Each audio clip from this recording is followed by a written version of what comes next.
Hello, and welcome back to the game. When last we left off, the when last we left off, our party had attempted to help a local tavern owner find out why patrons had gone missing, and they discovered that the basement had become a home for some kind of creature made of bone and two whites. They managed to destroy one white in the creature itself. The third creature, the second white, escaped. As the adrenaline came down from battle and they looked around the room, they realized that one of their own, Dash, not getting back up off the floor. A couple of notes. Rand, remember you have a permanent loss of 6 charisma at the I'll have to make a save once every 4 game hours to see if you lose more or not. That is right. Due to a poisoning effect. Also, though Lightning is not here currently and will be hopefully joining us when they get in from Alien Stock, the Lightning is currently restricted to a max health of 17. Eek. Okay, that's the couple game mechanic things we need to get out of the way. So, party, take it away from there. All right, so just out of character, we don't know about the whole Rand possibly turning into a zombie, right? No, you don't know about that. Already established that. Yeah, none of you have ever encountered anything like this creature. So, All right. Yeah, the whites maybe, but the big thing, no. Okay. It is Corum that could turn into the creature, I think, not Dash. Correct. Okay. Metagaming wise, correct. Oh, okay. So we don't know either one of them. Yeah, you don't know either one. So, All right.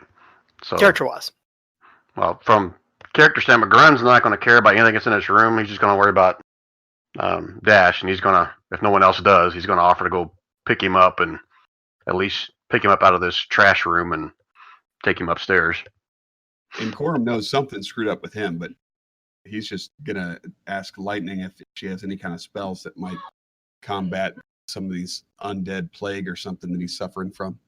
Let's see what Lightning kind of gives a thoughtful expression. I gotta wait for Lightning sheet to pop up to let me know what spells she actually has prepared for the day. Corum will make it a point to offer to pay her. Have it prepared.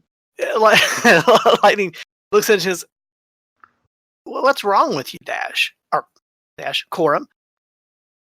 Well, I'm feeling a little bit less charismatic than normal. Your hair does look a little, a little less you. Anything else wrong with you? I mean, that creature touched me. I don't know enough about those creatures, but my face is all sunken. I feel off. I feel sick. I imagine he's probably lost a few teeth that kind of turned rotten and fell out. That'd be awesome. I don't want to look like Grun's mom. Hey, she's got all her teeth. She's fine. Well, I don't really have anything. I mean, I can kill you, but you seem to be fine. Yeah, please don't kill me. Let's see if... And she reaches out, touches you, and you feel a warmth flow through your body. The feeling that you had, the feeling of being off, like something was wrong, subsides and reduces and kind of goes away. Yeah, so I don't feel very well myself. I'm going to try healing myself.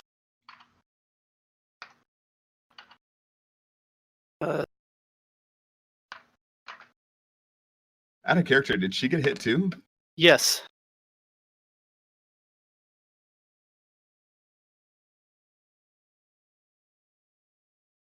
And you see her, Corum, because you're standing right there. You see her go through the gestures of her healing spell, and she utters the word that you've seen her before in combat. To produce healing, and she touches her own arm, and she looks no different. You can still see the haggard in her eyes, the tired expression. Didn't seem to help her. Just feel right. Meanwhile, in the background, Grunt is back there kicking a loose pile of bones with a cloak around back there. Because literally, when this thing collapsed, I didn't do a good job of describing this thing. When you were fighting it, it was in a cloak. And it was kind of skeletal. And it had these really bright ruby lips and fangs. Then whenever you all finally stopped it or killed it, or it lost its will to be cohesive, it literally just fell apart into a collection of bones. And like the same bones from the same creatures are like chips and chunks of bones from multiple things. Grun, you're pretty sure you see at least a handful of turkey legs amongst its bones. That's disgusting.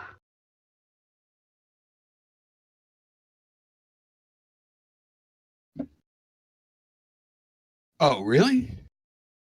Oh, we don't know that he's dead. Then I would have been screaming for lightning to get over here and heal him. Yeah, I swear at the end of last session, we thought that he was like dead. And Well, what you saw when he, now that you're close enough to Grunt, I can describe the state of Dash's body. This thing kind of swarmed and exploded around Dash when it collapsed to the ground. And you had seen it do something similar to Bircher, and Bircher, would know it was like it disassociated all of its component parts of the bones of its body, and then just flung them all at one target like dozens upon dozens of missiles. Dash's body is just riddled with cuts, gashes, places where bone have gone all the way through it. You don't know he's per se dead, but you know he's not breathing. All right, then rewind. That would have been the first thing I would have screamed for, is for lightning or someone to come heal him. Lightning would have came over. Right. I apologize. I thought That's that okay. That's okay. Understood that he was dead at the end of the last session. That's why I even grabbed his weapon and chased it after the other creature. She tries a healing word on him at second level. And so did Corum too. Okay. And you feel the energy go out. Corum, lightning does as well. And as the energy goes into the body or the form of Dash, you see it go across the body, and then it's like it can't take hold. And that's when you realize Dash is gone. Dash is dead. Would you share that with the rest of the group? Lightning did. Lightning did. All right, so then, in retrospect, I would have come back to the exact same thing, kind of kneeled down on him and start to kind of wipe some of the blood off, somewhat downtrodden. But I will pick him up if no one else is going to. Okay. So after Grunt straightens him up and cleans him up a little bit as best he can. And lightning helps. Lightning's healing helps straighten his fur and things like that. And you just reach down and just scoop him up in your arms.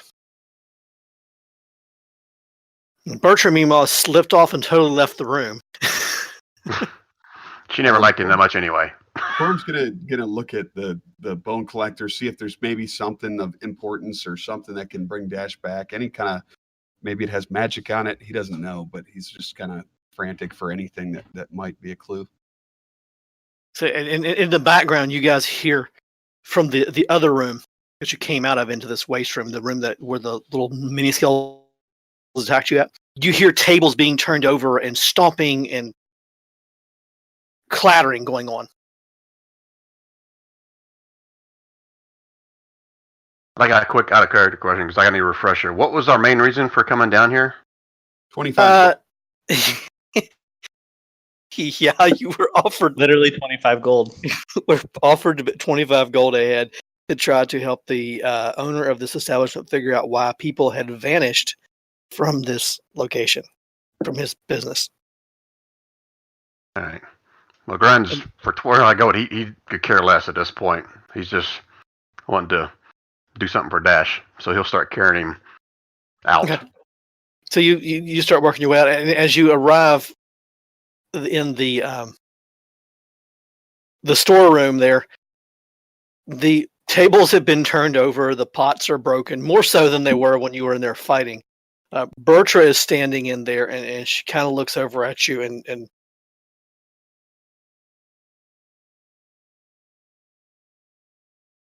just stares at Dash. Lightning is falling right behind you.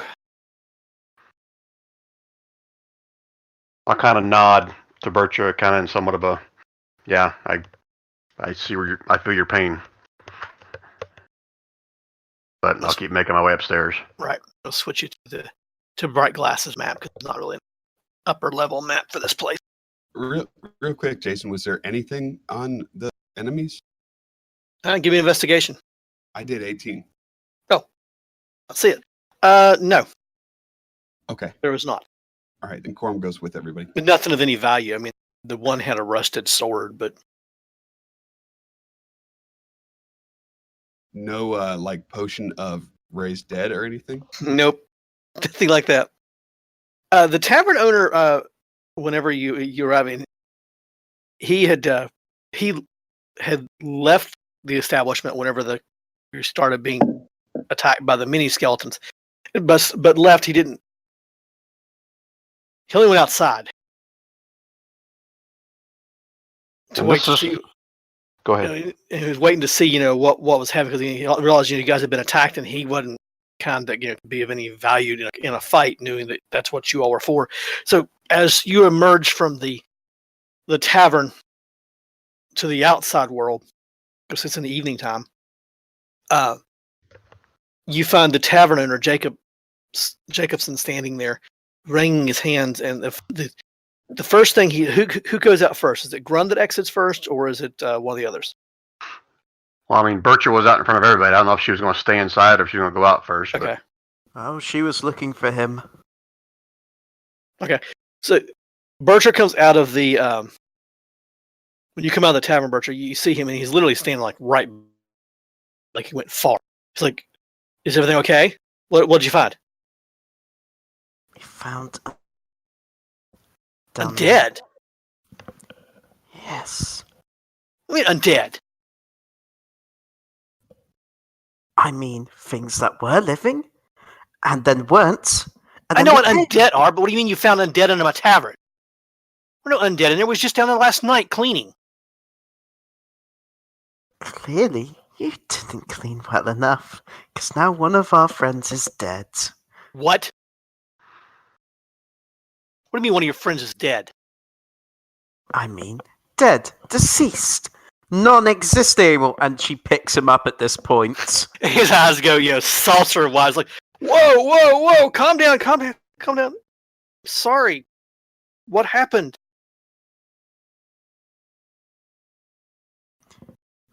They were quite powerful and undead, and because we didn't know they were down there, they took it by surprise, and they killed him.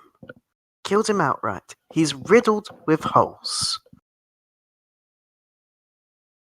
I mean, you can see the guys visibly crushed. Like, that explains the patrons and the blood. It couldn't have been there long.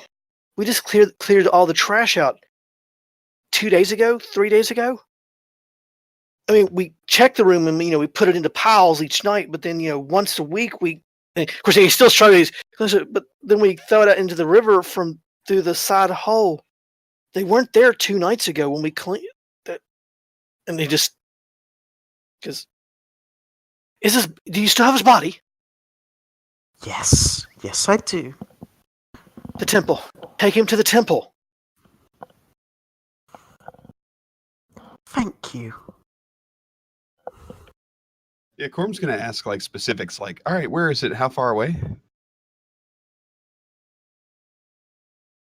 So he gives you directions. It's on the other, from here, it's on the other side of town. Go past the main road, over toward the breweries. There's a small, in the reservoir, there's a small island in the reservoir. There's a temple on the island. And you remember from your, somebody just pings on the map, but you remember from your travels around seeing a temple. It was the only, per se, major temple in the city. I mean, there are a few other shrines and things like that, but there was only one temple in the city. Does the cleric in the group know anything about this? Or condone it? Lightning kind of listening goes,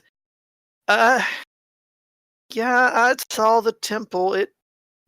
They might be able to have a temple to Dionysus. Anybody know who Dionysus is besides the DM? I don't. In real life, yes. Give me a religion check, everybody. Everybody.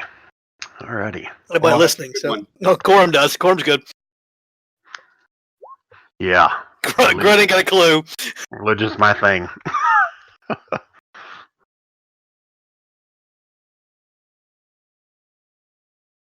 And Berkshire's not have the clue. Corum, you go. You're me as you. Because Dionysus. Oh, yeah. And you immediately know, Corum, that Dionysus is the merriment and partying. Perfect for Dash. Perfect for this city. City which makes its money off of the manufacturing of spirits. Absolutely. All right, let's go. Maybe they can do something for Dash. And Jacob says, follow me, follow me, follow me. And he just starts leading you across town as fast as you can go. It takes you maybe, because your grunt carries body relatively problem. Could carry his body, you arrive at the temple. Now, when you arrive at the temple, he leads you down to a dock. And there is a way that go with a boat at it. He says, quickly, put him in, pal, and it's big, more than big enough for all of you. And as soon as you're all aboard, he grabs one of the poles and starts pulling across to the other side. And it's not that long of a gap, but it's enough to where you need the barge to get across as a group. When you arrive at the other side, before he left, he actually struck a bell with one of the poles. And by the time on the other side, which isn't like no more than 4 or 5 minutes, a group of brightly clad individuals have gathered at the dock. Jacob says, quickly, this man needs help. Yeah, Grum never would have laid him down. He would have just been holding him this whole time. Right. And the group looks at it, and one of the ones, they're all very richly, I don't say richly dressed, but very brightly dressed and very decorative type clothing on. And he steps forward and he says, I am Fanderson, head cleric here. Now, keep in mind, he's a halfling. How may I be of assistance? To laugh, it's racist, DM. Jeez.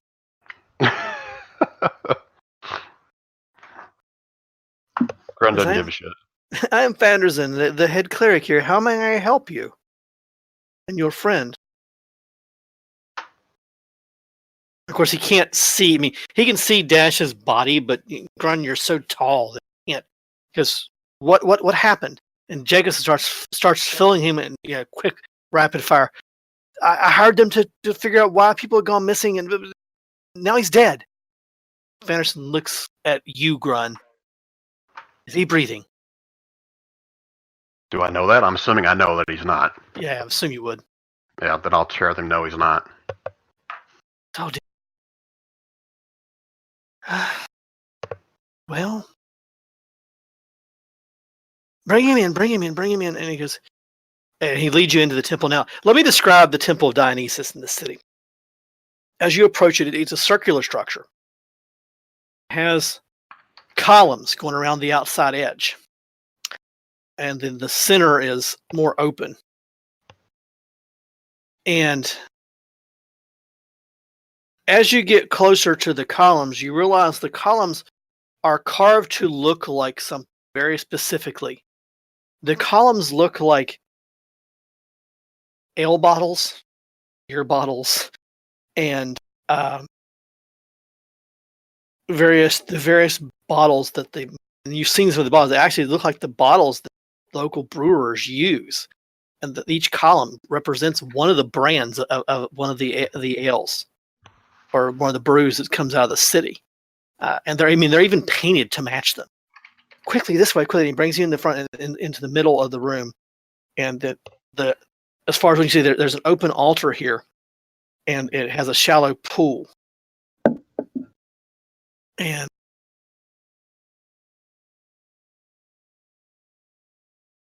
because place him here, and there's an altar there. Because I can perform last rites. Don't know beyond that what much else I can do.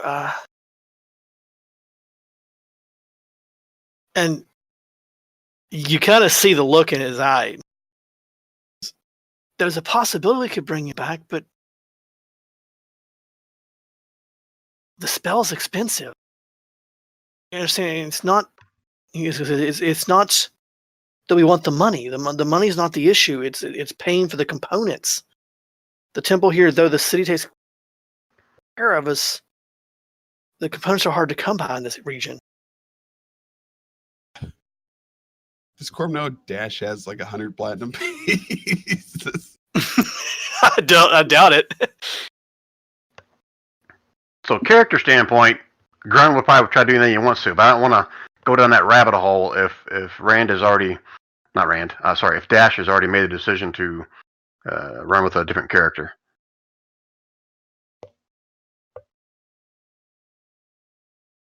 Dash? What's up? Bender, what do you want us to do with your corpse? This is out of character, I'm asking. Real quick question for you, Jason. I Yes. messaged you about something. Did you see that via? I sent it via Discord. Oh, no, I did not. Up over there, hold on. I see it now. It's probably late for that, right? Yeah, too late for that one. Sorry. I thought so. I just looked at it and I was like, oh my god. Yeah, it'd have been nice, but too late. Sorry. Yeah, if you guys look on him, Dash has the money. If you raise him back, I will probably have him retire anyways. But I don't know. If you guys want to spend his cash on it, They retire. You say, "Be our accountant at the bar forever."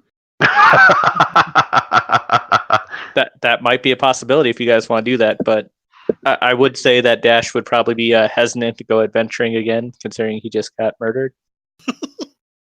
Okay. I guess I shouldn't say murdered, but Okay. Then Grun is going to be all for this. I mean, he didn't think that it was even possible to bring him back, but with his awesome 3 religion check, he doesn't even know that that's a possibility. Lightning starts, patting around Dash. I know he had money here somewhere. And she finally finds his pouch and she goes, "How much? What do you need?" And she just upends Dash's pouch, and you all just see this rain of platinum coins fall out of the pouch. And, oh dear, you don't need to pay me that much. 10 of those will be more than. She hands over quickly 10 coins to him. He starts spouting off names and people, and they start scurrying in other parts of the temple, pulling materials together. Lay his body here. Do so. Yeah, he starts arranging the body and all that. And people start bringing in, different components and handing them to him. He starts setting them down on the altar, and he starts positioning stuff in various places. And he goes, "Okay." And he starts mixing onions, and he mixes some stuff. He sprinkles it over Dash's body, and he dips in some water out of the pool, and he sprinkles that over the body, and he looks up and he goes, "Does anyone have any spirits?" Do we ever?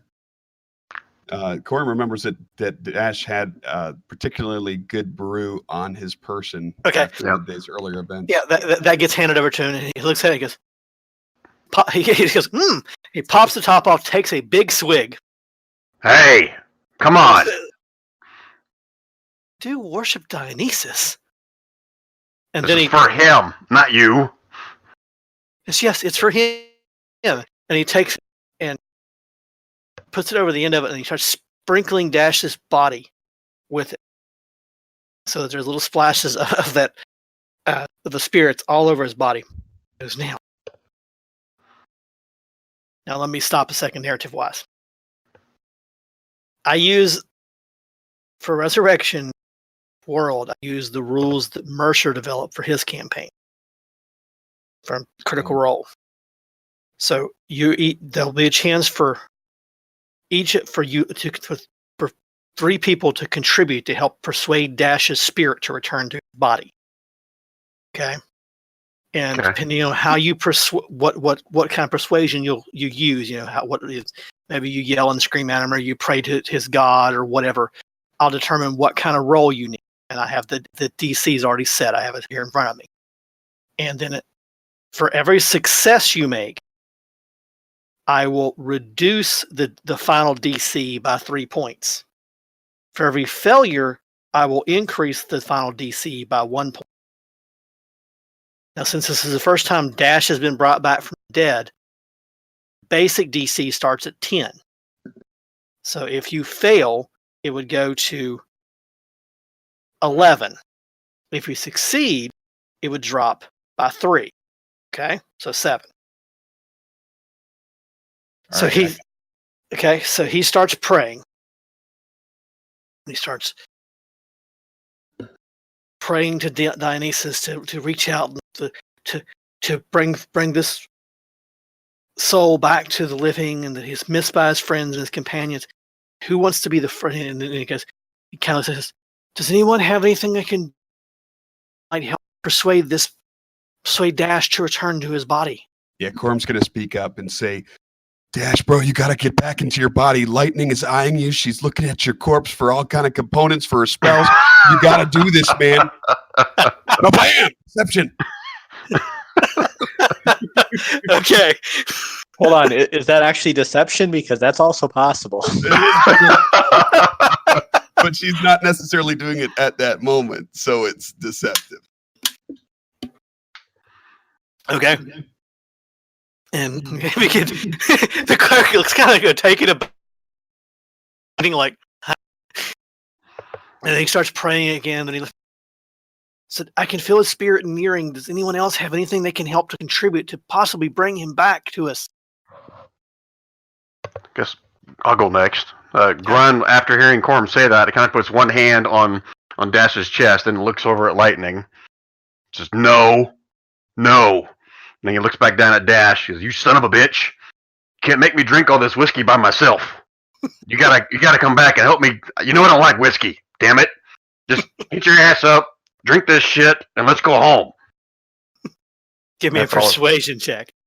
Persuasion, yay! He's so persuasive. I can tell. Oh! Holy shit! That's a good one. It's a good one. And he looks at you guys kind of strangely. He starts praying again, and he goes, "I can feel him. He's very close. He's very near. Can anyone else contribute or help?"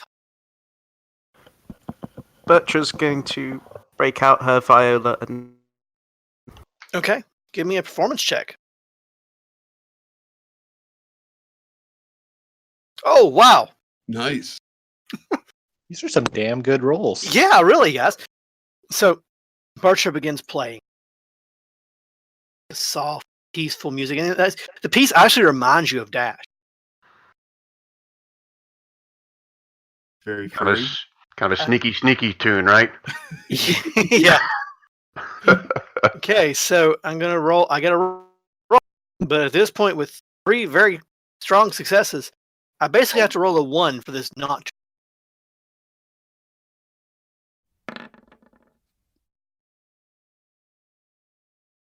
After a few minutes, the priest praying, you see the wounds on Dash's body close just ever so slightly. And you hear the deep Oh god. Dash's eyes spring open and Oh god. Can I hit him with the healing word right now? sure. Bam! Mac. Grun will kind of stand tall. Says, "Yep, I knew you couldn't pass up on another drink." I feel like I could use one right now. And as you look around Dash, you see your bottle of was it bourbon you bought? Yeah, it was a really good bourbon. I Yeah. believe. I believe it's bourbon. But you see your bottle of bourbon being held by a guy in cleric robes, and he just kind of hands it to you. Here, my. I just take a big ass swig. Grun's gonna lean over and give him a big old bear hug. Not so tight. I feel like everything hurts. Oh, what happened? You died. Yeah, Died? you were What dead. do you mean? That thing just kind of blew up around you, and you died. And this crazy sumbitch over here with the freaking goddess to liquor and whores or whatever just brought you back. Goddess, what? Liquor and whores, right? I know what it was. I'll look over at the whatever his name is. Yeah. Well, yeah, partying and Dionysus. Can I roll to see if I recognize? Yeah, that? give you a religion check on that. Because I might have just found a new religion.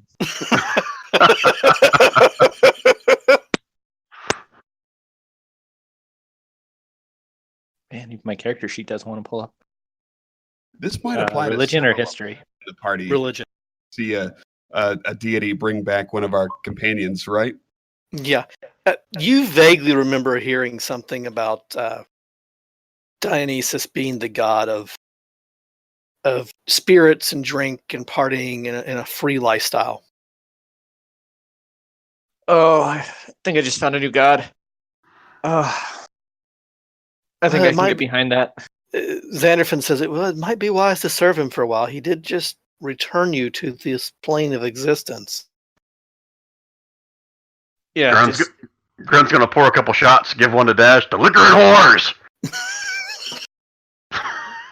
Dash will actually take a little and offer it to the priest and anyone else who's interested in having a drink, and says, "Thank you. Thank you for apparently literally saving my life." And You mean returning Dionysus. your life? yeah, returning my life. Now, just as an out of character thing, just so you guys are aware of this, if Dash was to die again, then I started the DC at 10 this time. His DC would start at 11 next time because he's already been back. He's already died once. Seems very, very fair. I was expecting you to say like 15. No, but Okay. the more times it happens, the harder it becomes. Got it. I was Okay, I'm gonna- expecting this to cost like thousands of platinum, so I was complaining. Well, I'm gonna let you guys RP a minute while I go grab a plate of food. So RP amongst yourself. So was that whiskey actually more expensive than the actual ritual? Yeah, probably. No, Probably. it was the same. It was the same price. Okay. I am gonna go buy some more of that. Dash will once he gets a chance, he is gonna take some time to talk to the priest, learn Yeah, more when about Jason gets this. back, Quorum's gonna try to figure out if this guy's willing to cough up a little bit more, maybe even cover the cost of this little reincarnation here, plus give us twice what we agreed to. This guy being the priest? Not the priest. Oh, the guy we have who's there. We have the guy with us. The innkeeper is with us. He Oh, came okay, yeah. to the temple with us. For a second, I thought you were like, you're going to pay us to bring him back. Yeah, no, the guy who hired us. Sorry, guys. Yeah, the tavern guy, right? I got a sore throat tonight. I don't know what's going on. And then after that, I think that Corum is dead tired. He feels completely Choose a different choice of words, real quick, Corum. arcane wise. Do what, Bender? I said choose a different choice of words for now. You said Let's dead avoid tired. Well, you never know. I could still rise as a zombie tomorrow if Lightning's lesser restoration didn't help me. Actually, Corum, if so, in character, Corum, you're looking a little rough. You might want to talk to this priest. He does wonders. He's looking more rough than me. But that's Hey, a good point. priest, can you take a look at these two, see if anyone in our group really looks like they're feeling poor? Might need some help. I think we can afford it. You guys are awesome. I love you. Grun's like, hey. We don't cry. There's no crying in adventuring. Grun, I just died. I can cry if I want to. I can Liquor cry and if I want. whores. By the way, I don't think it's liquor and horse. I think it's liquor and celebration. But Just debauchery in general. Grun's like, I don't get it. What's the difference? Listen. horrors usually lead to celebration being better, but I don't think he's necessarily all about the horse. I think if I remember right, Dionysus is mostly liquor and wine in particular, but celebration.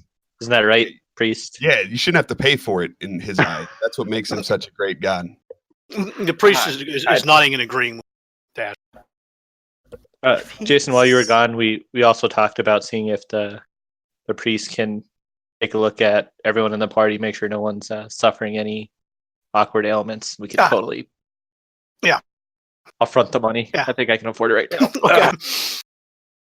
So after taking the donation from you, another platinum, he carefully goes over each one and goes, other than a few bumps and bruises, you all appear to be well. What do we figure out was wrong with Lightning? Really. I rolled a 1d10 he's going to give you as a blessing hit points back, so you get 1 hit point back. Okay.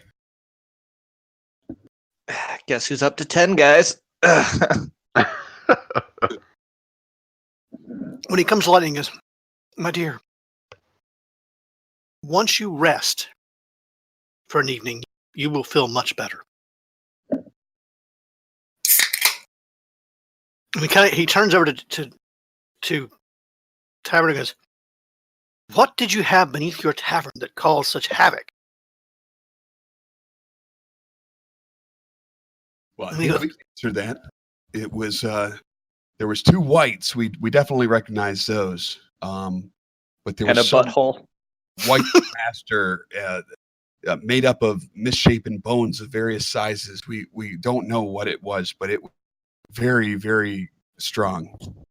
Is there any bones that are still like sticking into me that I could pull out and hand to him and be like, this is part of it? yeah, I'm sure you can find one.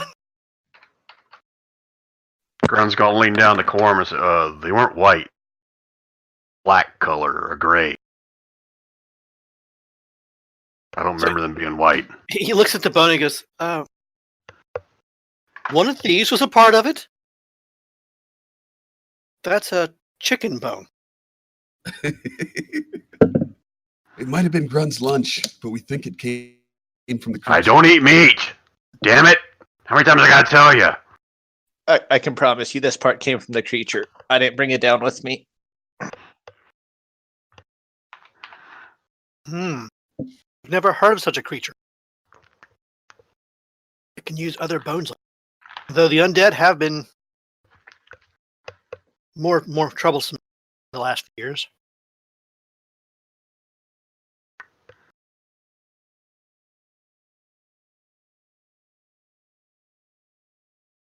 Grun could care less about this news. He's just glad to have Dash back.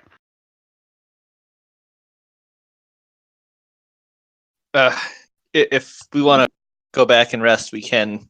I do want to stay and talk to you for just a moment longer. Dash will say to the priest, Van Derenzen? Certainly.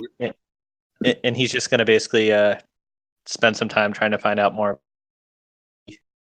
Feels like he needs to find a way to repay this god. So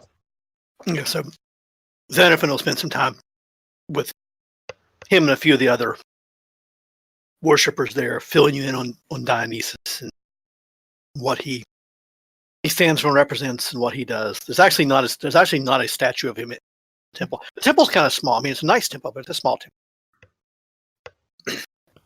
But Butcher's going to join, and she's just going to be a bit confused because this is not like ogre partying. She's wondering where the fighting pit is, if it's religious and this is a party god.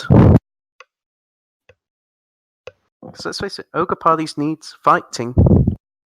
Well, I'm sure your people have different customs. And Dionysus, though he might be at home with the drinking that your kind would do, because you got explaining, what your all's is like, he would probably enjoy that part.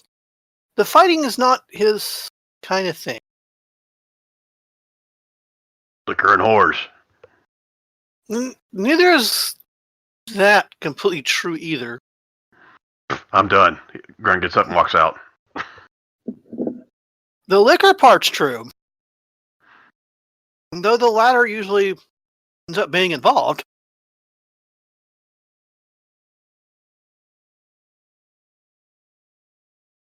I'm gonna go find a horse to ride. Oh, you guys thought I was saying whores. No, not whores. Horse.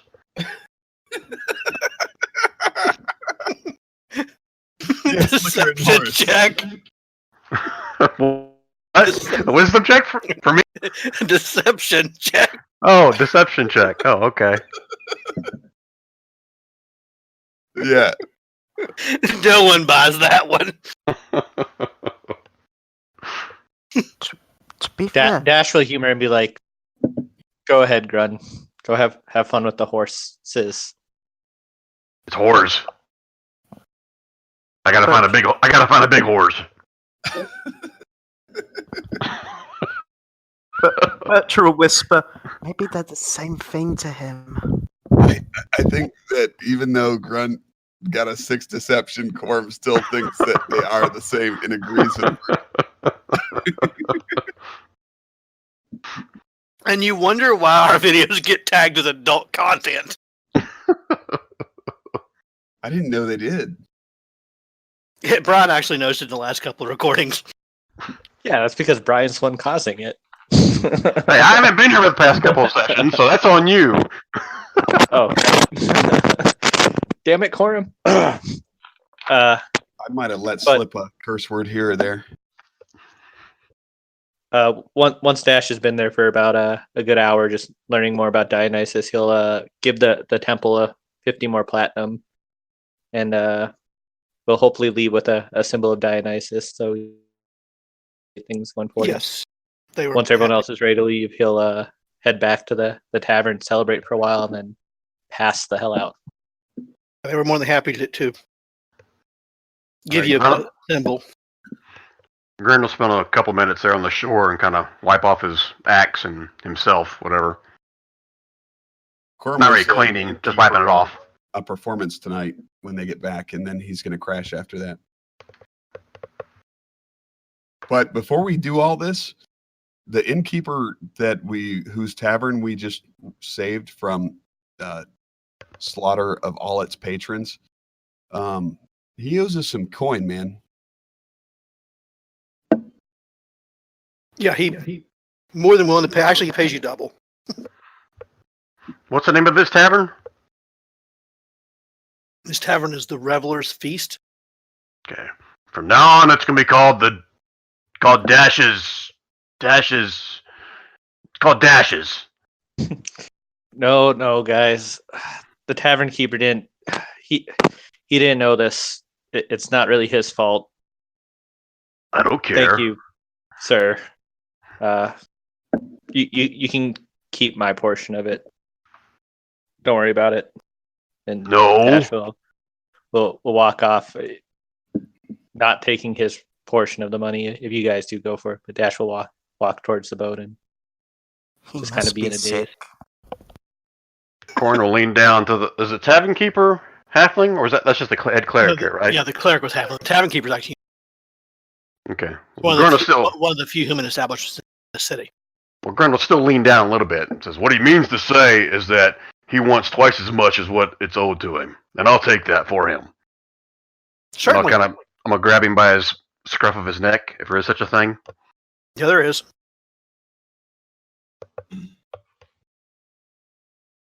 Okay. If he pays it, I'll let go of him.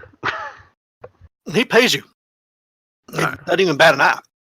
All right then, I'll let go of him and start making my way back. So, Grun, you want to stop by the stables on the way back to the inn? Is that where our thing is? Or are you talking about the whores? Sorry, I couldn't keep myself from saying that. Seriously, which state? Which were you talking about? Yeah. They're one that they happen to be conveniently placed close together for you. Yeah, let's go check on the thing and see how many horses they have. All right. So let's when see if you remember. arrive back at your tavern, your inn, which is also where your horses are stabled at, which is the early bird inn. The only other horses in the inn, besides yours, is the one that the tavern keeper owns. Is it a horse? Yes, it's a horse. It's Okay. a riding horse. Not a very, and kind of a fat riding horse at that. Ah. All right, I'll walk up to her with a carrot. This is definitely Yeah, you too adult. Just step away for 2 seconds. Let me know when it's over. Okay, roll for flirting there, Grun. I'm not flirting. I'm just giving her a carrot. Horses eat carrots. What's wrong with you guys? Get your mind out of the gutter. One of the stable hands says, why are you feeding a carrot to the horse that's asleep? Oh, he's asleep. Well, yeah, I sleep standing up. I'm not my brother's a druid. He likes doing this crap with all these animals, so just trying to, by, feeding the. She Lonely had a roll. full bag of sweet hay earlier, thanks. All right, that's a good horse, and I'll slap her on the rear end. The horse wakes up at the Yeah, you start did. and kicks the door of the stall. Hey, easy, girl. You go back to sleep. I'll rub her where I smacked her. I'm stopping now. I'm stopping.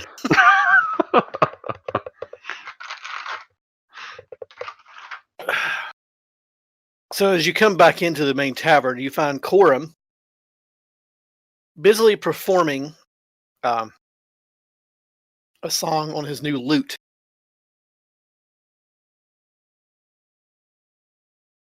I assume you're using your new lute, Coram. Yeah. Sorry, I'm going to click it right. Literally did had to step away for a second, but I'm. That's fine. He's busily playing. He makes a couple fat fingers here and there, but you also, all know that he just got that instrument, so a few miscues wouldn't be though he plays a very passable series of pieces. He plays a resounding rendition of Tinker Tanner.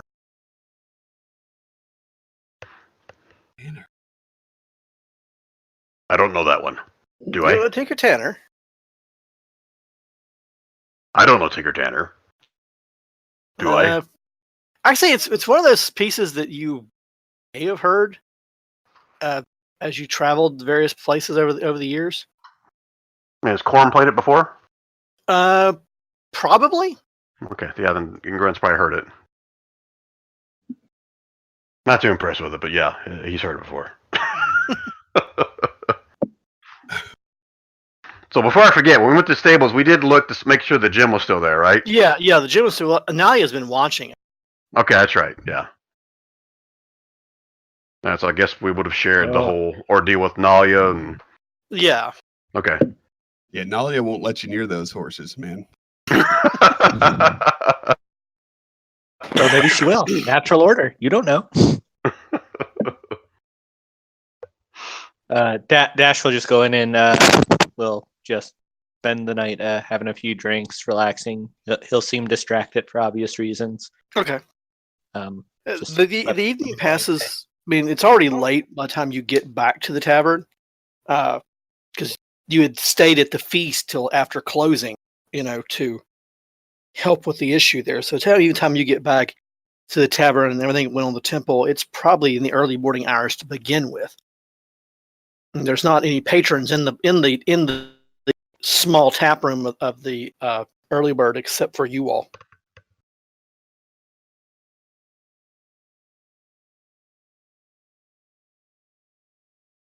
All right, Grun's not one for speeches.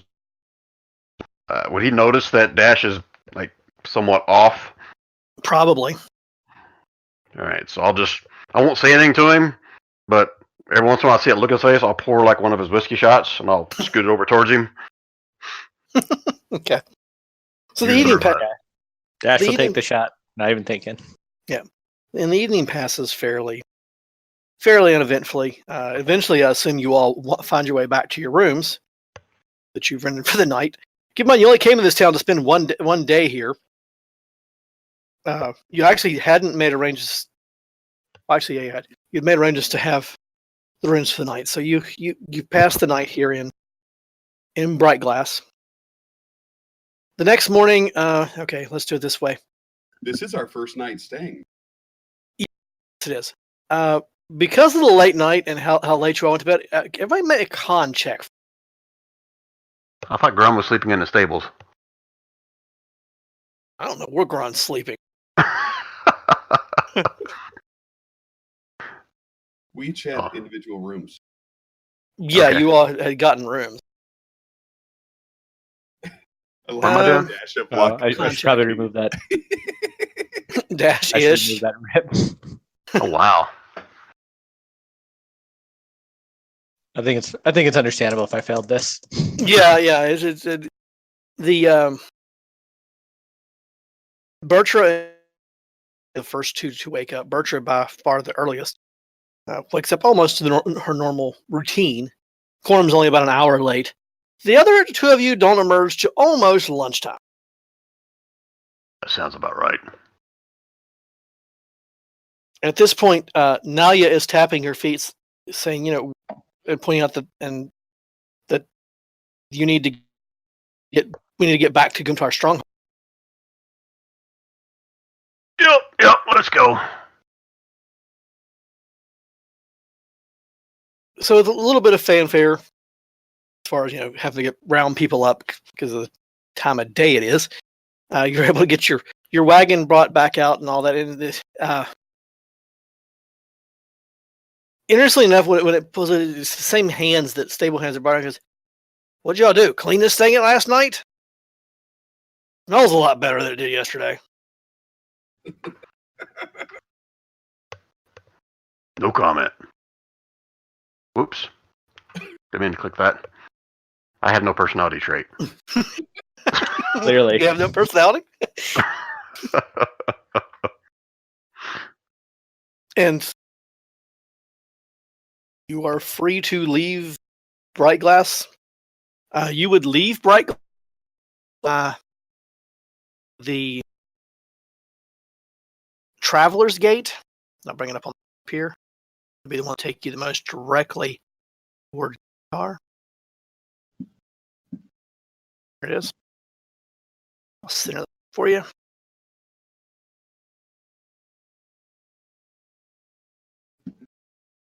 You would leave the city by Traveler's Gate to head south toward Goomtar, if that is still your plan. Yeah. Get out of here. As we're making our way out the gate, Mhm. Grun's going to lean over Don't you to say it. Dash. I told you we should have taken the boat. And Dash will absentmindedly mutter, "Yeah, I guess you're right." We can always go back. I guess we're already halfway there. It's all right. So I'll switch this Whatever to. you think is best, Grun. Stay behind And me is Dash what's will best. Oh, can I hit my long rest? Yes, yeah. I'll take long rests. Okay.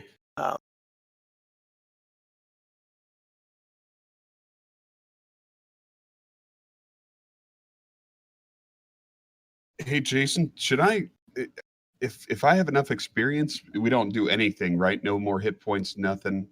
You can take your hit, but none of the other stuff. Okay. Anything that would need training, you can't take.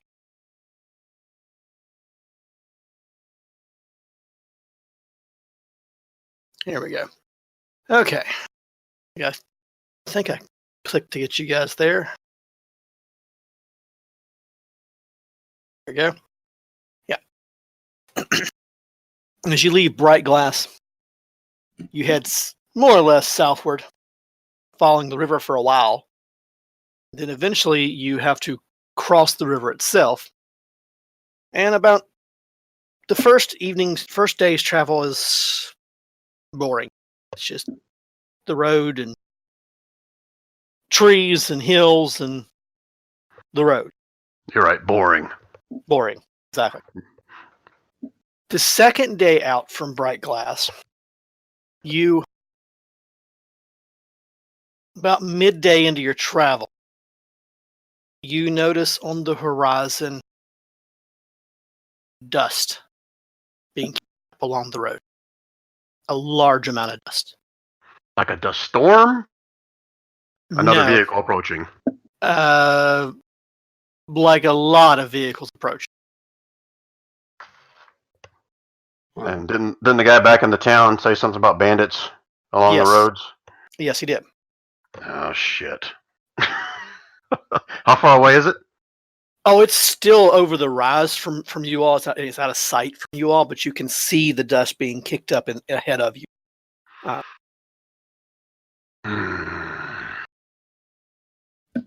right, so I don't know who's driving the wagon, but Grunt will make a suggestion that we need to possibly pull off because of the cargo we have, and see if this is anything we need to worry about. Let them pass before we continue on. Now you flicks the reins. We'll have put her in charge of the wagon for the time being. Okay. Flicks the reins and pulls it off of the road, and finds a little bit of cover. And there's not much here. A little bit of cover to where the wagon is out of sight. Cormar asks the party, "Do you want me to scout ahead? I can fly up above and see if they're hostile or if they're friendly. Perhaps they're in need of assistance." Sure, just don't die. I don't plan on. We've had enough of Dash that. flinches. Sorry, what, Bender or Dash? I just said Dash flinches when he mentions "don't die." Okay. Oh man, you're being this big freaking fire thing. I thought you were gonna turn into a bird. Son of a No. bitch. That's an Alia. I am a bird. Flexes his back, and his tendril ropes of fire launch out of his back and flares into wings, and there's a big hot air swoop as he raises up into the air. And you beat your wings above. Give me a perception check with advantage, Corum. Advantage perception. Grunt starts looking at the surroundings, trying to find an advantageous spot to stand when they get attacked.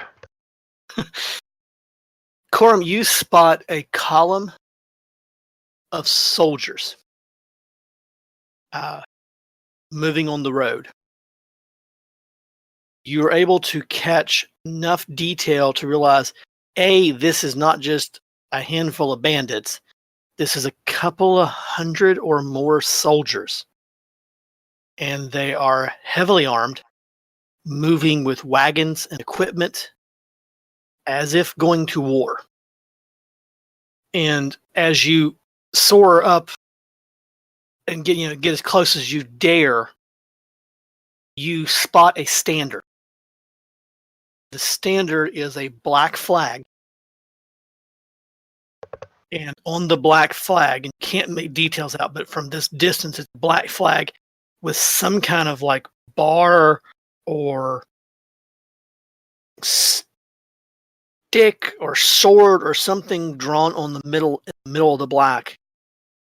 That object appears to be orange or bronze. Like I said, you can't get a good clear look at this distance of it. Does it ring any bells? Like, is it something that we've seen before? Give me a history check. Oh, yeah. It looks vaguely like the pennant that you've seen around Goomtar from time to time for the bronze torch. Their pennant was similar to that, and the bronze torch is a mercenary group that operates in and out of that operates predominantly out of Goomtar Stronghold. They spend a lot of their time in the contested land. They have a headquarters in Goomtar Stronghold. Interesting. With that history check, do I recognize like whether they are most likely friend or foe, or do they have a reputation about them? Like, you know, we should protect our women folk. They're a mercenary force, but they're one of the better ones.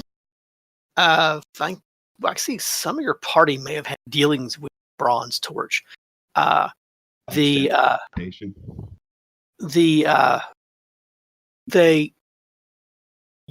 from before you left Goomtar, there was an article that appeared in the Crier about them heading north to fight in the in that region, that they were sending detachments north to help with some fight up there around Byland and Springmead. Well, Corm's going to kind of take this as a good sign. He's going to fly back down and let the party members know what's going on, what he saw, and who he thinks they are, and where he thinks they're headed, and just kind of see if they want to just maybe pull off on the side, let the group pass unhindered. I'm assuming you're going to share that you don't think there's any danger of them seeing us or noticing us, even with our cargo. This sounds familiar to me. I believe I've heard it in the taverns, that news that these people were indeed heading north, and we must have just encountered them as they're making their way northward now. I do not believe them to be a threat, but you never know, and I think that maybe our best chance is to just simply move out of their way.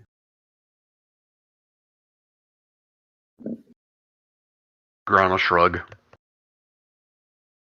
Whatever. So we're just going to sit here and wait? Or we're going to keep moving, just past them on the road? Like, how far away are they, Jason? Like hours, time? They're a good, probably 4 hours ahead of you all, or they're headed in your direction. They're probably a good 4 hours ride ahead before you all would actually hit the beginnings of their formation. Yeah, now, they may have scouts out somewhere else that you did not spot, but I'd like to continue southward for roughly 3 hours, and if between 3 hours, 3.5 hours, we kind of find like a niche where we can kind of pull off to the side, or maybe make way for the large troop to kind of pass by unhindered. That's what we're looking for. Corm, if you said it's a really long line, we might just want to see if they'll let us pass on the side and keep moving. That's unless you guys think that they might think that's aggressive. Whatever you guys want. Well, it could be like a parade, and maybe they'll throw candy or something.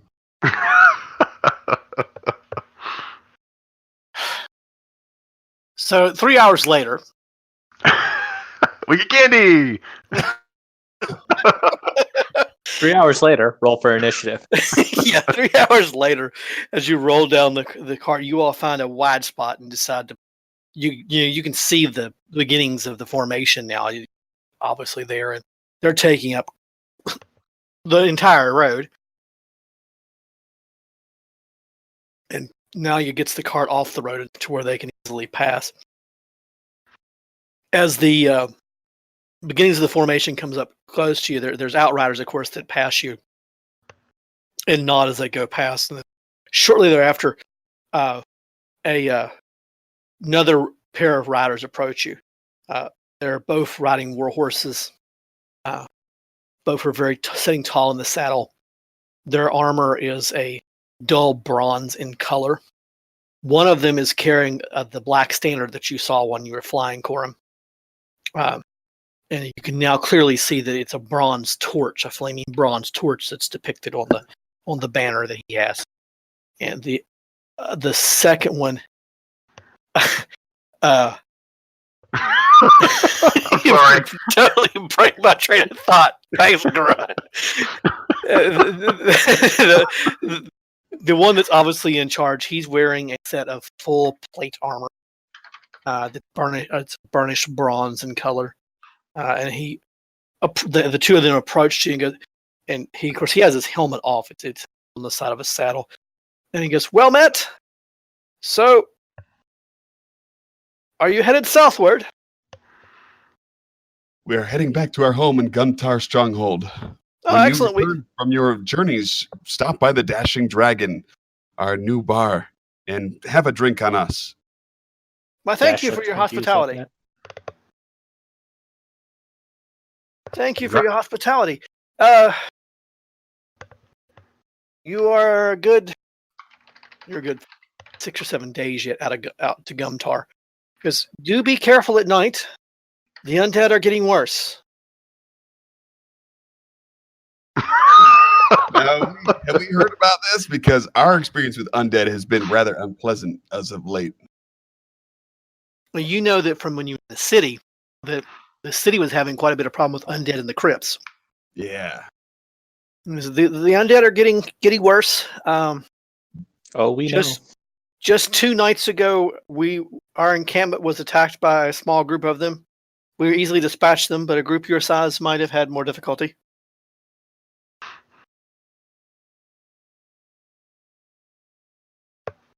We will take it under advisement. Thank you. And how is the road ahead? It is clear to Bright Glass. You shall encounter no troubles. And in Bright Excellent. Glass, might I add that there's plenty of fine mead and whiskey and bourbon to keep your men joyous. You see him look at you, and he goes, "Ah, that is good news." He turns and he goes, "Make a point to go around Bright Glass. We have a deadline to meet. Only send enough people in to get supplies." Grun's gonna try to mosey up to one of them, Okay. and ask him where he got his horse from. That fine-looking war horse. I obtained him from a breeder within the city of, just outside the city of Gumtar Stronghold. Does Grun know of this place? Because I just have a riding horse, right? Yes, you do. Okay, I want a war horse. And he rattles off the name of the breeder. He is just outside of the. Of course, I was like thinking the stupid name of the gates in the city of Gumtar. It's okay, you don't have to share with me. Yeah, I'm just playing that seed, so eventually, Yeah. he does seriously want to buy a war horse. yeah. He gives you directions and says, "Tell them that I sent you. My name is Bellwether." Bellwether? Yes, Bellwether. And does he have like a title or something over this? Captain. He goes, "I'm captain." Okay. Captain of, I'm sorry, you said bronze something? The Bronze Torch. Captain Of this Bellwether. company? Or the entire thing? No, just at this company. Okay. The Bronze Torch doesn't, though they have companies and they never actually share their company. But they always, if someone asks, they are the Bronze Torch. Okay. That's something you would know from being in the city. They never share That way, no one truly knows the full strength of the Bronze Torch. Okay. I'm pretty sure at least one of your party has had dealings with the Bronze Torch. Yeah, for training purposes. And as you're standing, watching the company go by, you spot a few faces you recognize, Bertrand. No one that you really know, but people that you've seen training within the city. But Bellwether does not seem, nor do you see Whistlestake.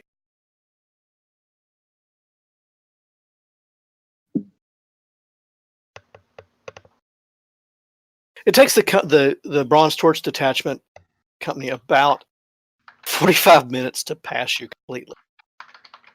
It's a rather large detachment, and he didn't really say where he was going, otherwise he was headed north.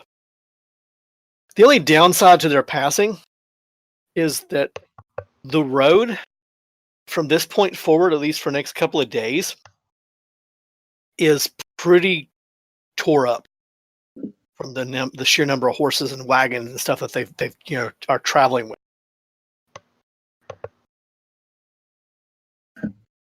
It's not like affecting our.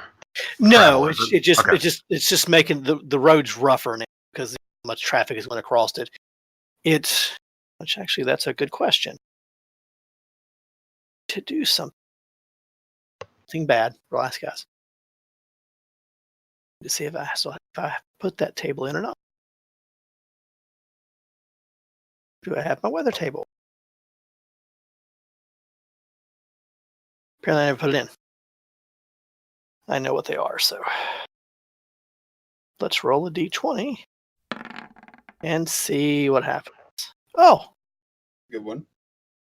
Tornadoes everywhere. yeah. So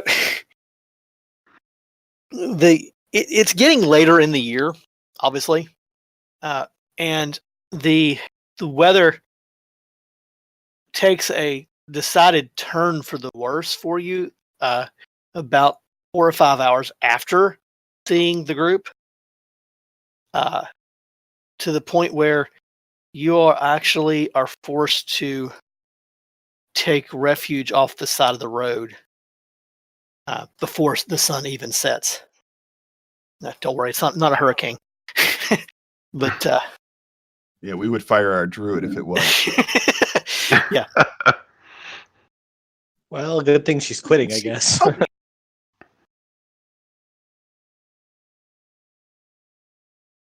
And So just so we're clear, I mean, I don't know if Nalia is proficient in land vehicles, but Grunt is. So if it becomes like difficult to travel at any point, he's gonna recommend that he takes over. Yeah, and that's not a problem. Anybody could take over. Just as far as when we run into encounters where you need to have people free, she can take the reins and be in charge of the wagon.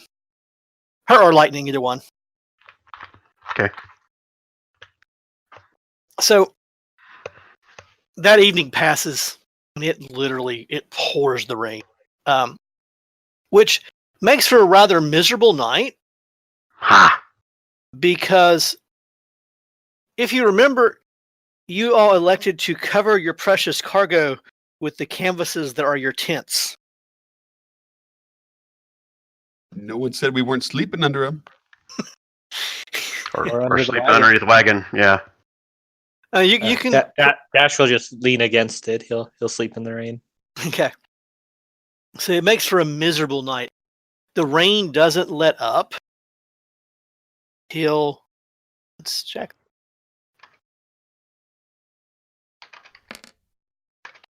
Oh! The rain pours all night. The next morning when you get up, it is still pouring the rain. Is this 4 days of solid downpour? Yeah, that's what it rolled. It's going to rain for 4 days. Aside from flash flooding and various other disasters that stop our Oregon Trail from completion, Dysentery. Is there anything else that would prohibit us from moving forward? No, there's nothing prohibits you from moving forward. The roads just in this region are fairly well They're marked and cleared. And for the most part, there's not an issue. The first full day of traveling in the rain, travel with little to no problem, other than being muddy and uncomfortable and muddy. I mean, you all have plenty of pack animals. And, at one point, you all elect to, because you have a pair of horses, pulling the wagon, and since since Nalia and Lightning are riding on the wagon off and on, you all elect to hitch another pair of horses to the wagon to make it a little bit easier on the horses. So you actually have 4 horses pulling your wagon. Wouldn't that be the same as having one rhino pull it? Well, you could do that too if you wanted. I don't know if Bertra's going to give up her mount to let you pull a wagon, but those two obviously would have no problem with that. And you spend that day, again, it's just a miserable day. When you reach the point where it's time to camp, you can't find you find a small spot, a little bit higher ground that not puddle to sleep in, but it's another miserable night. To the point where everybody is on the verge of exhaustion after 2 nights of just absolute crap sleeping. Everybody's griping at each other and snipping at each other and complaining. Dash is even more sullen than he has been. Kern will still stick his tongue out every once in a while. Just by consistently casting prestidigitation to kind of dry people, just to try to do anything to kind of right entertainer effects to lighten the mood a little bit. With Grun's background and like the family farm, would he recognize whether this storm is like unnatural versus it's just a normal thing here? It's normal for Okay. you're in a tropical region, so having falls that last multiple days is not uncommon. So the second day dawn comes and it's still pouring the rain, and this goes on for another 3 days. By the time that it does break, I said you all manage to sleep, so you never actually get to exhaustion, but you're miserable. Your everything is wet. It doesn't matter how much prestidigitation is used. You've even resorted to having campfires when you can get one lit, just to try to dry things out. At one point, there was a minor attempt to since you hadn't passed anybody else on the road since you saw the bronze torch detachment, to raise the canopy up and try to make a tent over top of the wagon so you got out of the rain for a little bit. And it worked for a while until the rain started puddling the tarps enough to where it was alarming that you all said, no, it's got to come down. So by the end of the 4 days, it's Jason, now... did you see my question in chat? I was wondering if we can like hunt for hides during this time frame. Oh yeah. Unrelenting to see if we can use that to kind of help keep the water off. Okay. You can just give me a perception investigation, something along those lines. How about survival? I like Survival. that much better. Survival would work. Yes, thank you. I was blind. It's like I know there's a skill for that, but I'm not remembering. Son of a bitch! Son of a bitch! Son of a bitch! You got one more day there. There, Grind. Go for one more day. Dash, come on, let's show them how it's done. Ah, dang! Oh, Corum does not do Wow. Did It's you the want weather. survival or investigation or? Survival. Do survival. Oh man, I have a Sure plus it's not 4 to that. investigation?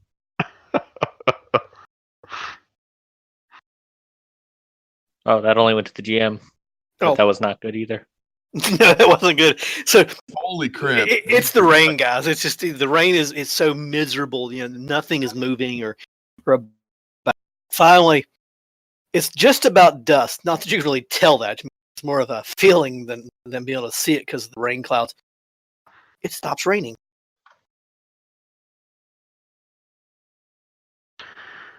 Oh, finally. It wasn't good when it finally stopped raining. Forrest Gump, FYI, out of character.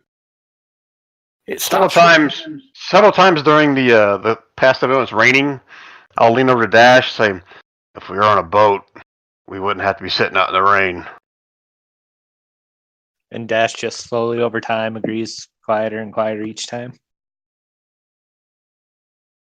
So, so you find a place to camp. It's not too far off. Good question, Bertram. But it's about dusk when the rain stops, and you all decide, okay, probably need to find a place to camp. Maybe see about drying out.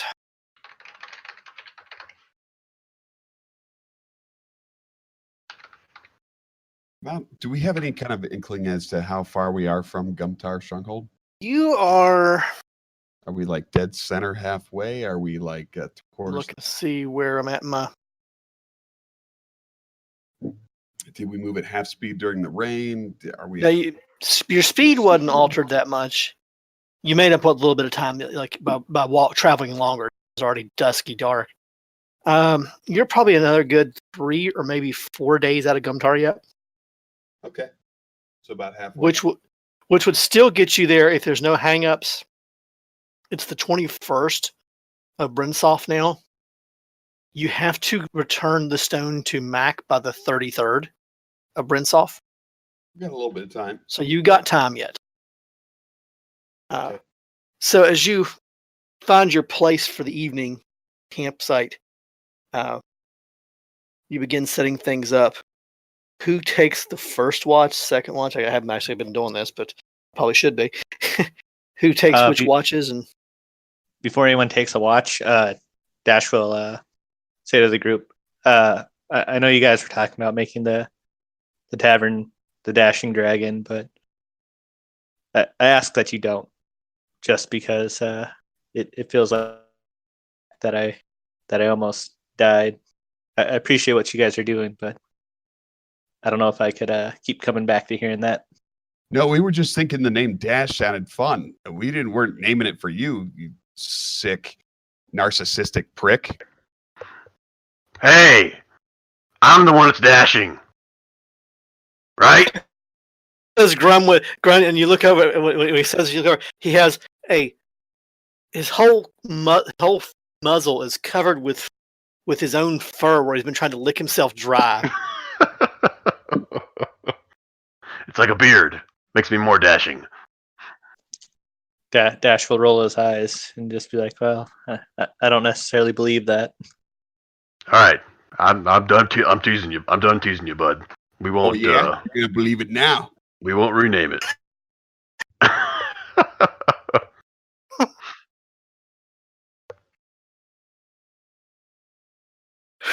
Do I have to roll again? No, you don't. Because I believe, regardless, one way or the other, I don't think I'd believe it. Yeah.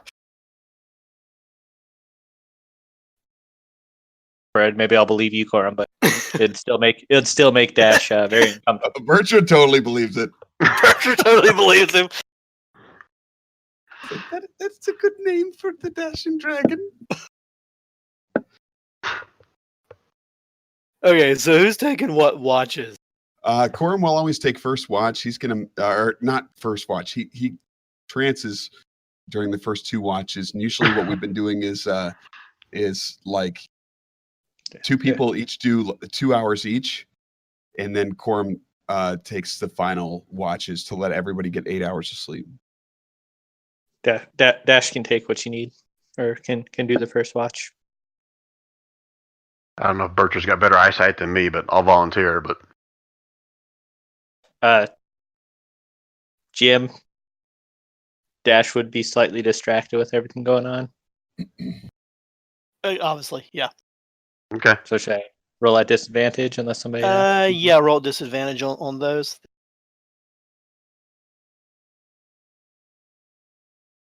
So the first watch passes relatively uneventful. Nothing seems to be going on. Bertram, on your watch, the animals. Actually, I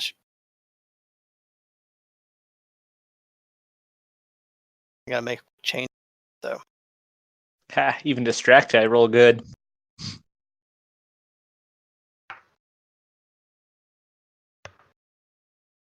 Is it my turn now? Yeah.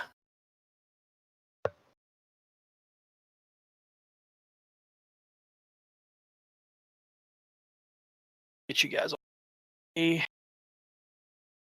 Go.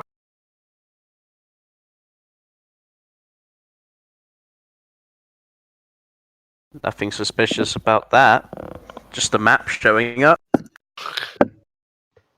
For a second there, the horse on my screen looked like a dragon. I was like, oh god, we're gonna die. Gonna die. Yeah. So, about an hour or two into your, the animals start getting a little like something is not right. And just as you first you kind of dismiss it, you're like, they smell something, no big deal, you know. And then one of them screams in pain.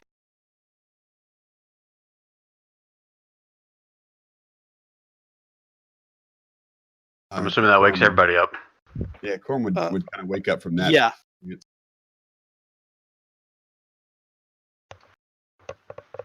One of them screams in pain. Oh, Jason, real quick, hit Lightning's long rest, and Bertrand needs to heal full. Oh, it shows us full on mine.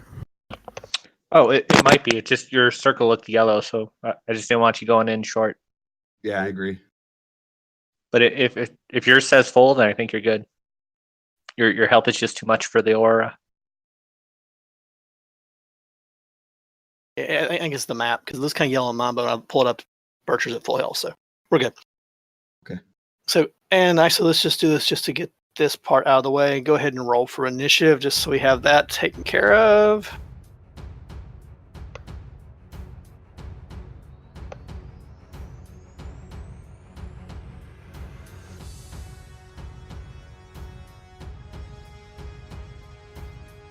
Wait a minute. Are you saying we're actually going into a fight? Quite possibly, but I kind of need combat order here so I can see what's going on. That never happens in Dungeons and Dragons. Yeah, never. You never have combat, do you? Okay, so Bertrand, one of the horses screams in pain. What do you do? I will start running in the direction. Okay, it is from this direction over here. So I'll get I'll turn to where you can actually see. There we go. As you charged in that direction, you see a feline form trying to pull on the horse. Now I'm going to drop us into combat turns at this point. Okay. Actually start combat, so what's going on? I don't think I've actually asked this question of you yet, Jason, but when we long rest, are we assume that we took all our armor off? Or do you allow us to sleep in armor? Most of you don't have any metal armor on, so it's not a big concern to me. Yeah, most of you have leather, and it's the heaviest armor of all of you at this point. Yeah, I just got a breastplate. Yeah, so for this encounter, I'm not going to penalize anybody for it because it's a good point. I have not brought it up. Okay. But we'll have to deal with it. Yeah. Bertrand has splint man. Let's see. Bertrand, as you're moving toward wrong layer, and I can't move that. One of the horses snorts behind you, and a man-looking tiger thing emerges from the brush.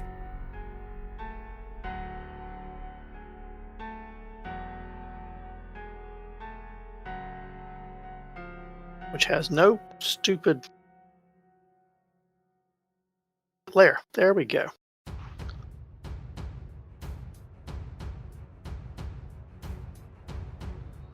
He's kind of half tiger, half man. Claws at you. Half what? Tiger and what? Tiger and man. Okay. He claws at you. Crap, that hits too. And he slashes you with his claws. Feel him rake across your armor and you. Okay. For that back. Figured you'd use that. Corum. Corum is waking from his trance. He heard something's wrong. He wastes no time. He is gonna go 30 feet down this way, 20 feet this way, drawing his rapier as he moves, and he's gonna jab that creature that just attacked. See it. I don't want to be a shit, but isn't it half your movement to get up? Yep. Half my movement. You were asleep. You were prone. Unless you were asleep and standing up. Oh shit! Hey, we don't know how trance works. None of us Hold know. on, you can't move that far. You're not a horse. No, he moves 50 during combat, like on his actions. You never met his mother. That's a good point. I guess he only moves to like 1, 2, 3. So what we're saying is this is like half the 15, Right. Standard. 15's. You got 15 left. 20, 25, 30, 40, 45, 50. Corum can move right here. Okay. So he does not make an attack. Don't make that, but you do draw your weapon and get ready. He does draw his weapon. Yeah, he gets ready. Okay. He can cast a spell. Okay. So I think he's going to just try to illuminate what's going on over here in this horse general area. So now realizing that Fairy Fire is a cube instead of a 20-foot radius, Okay. he's going to the Fairy Fire. Was it this horse over here that also was affected, or can he see this creature? You see the creature that attacked Bertra, and in the background you can see on past Bertra over here, one of the horses struggling and fighting something. Oh, shit, man! Just to make sure that Bertra's out of the radius, gonna cast Fairy Fire in that radius. Right there. Horse's token, just as so I have something to put it on there. Oh, extra power. Oh wow. Okay, so it's going to be effectively doubled. So instead of 20-foot cube, it's going to be a 40.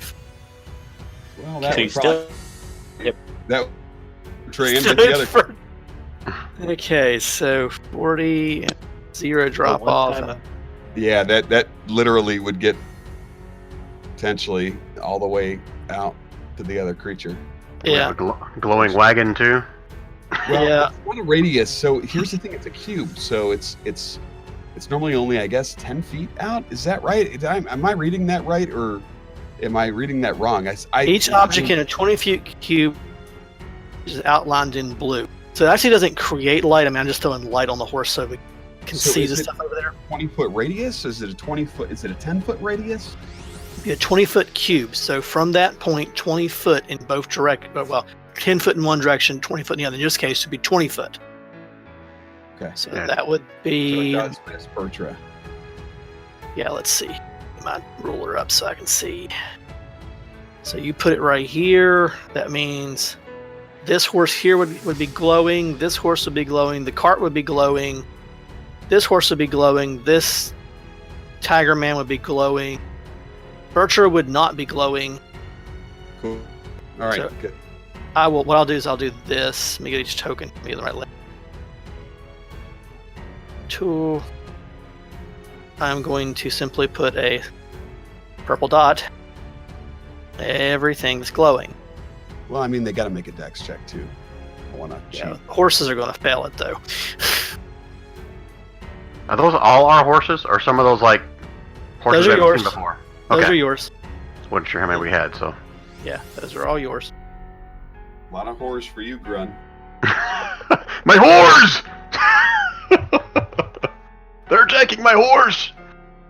Let's see. Stat black dex check on this guy to see if he is effective. Dex saving. Yeah, he's effective. So no, that didn't work. Okay. So anything with the purple dot on it, you guys can see, is affected by Corum's spell. The turn order so people can see better. Okay. However,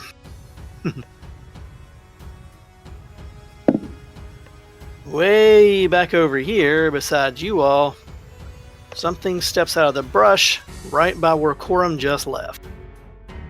Oh, that makes sense. And it makes a swipe at Light. Wrong layer.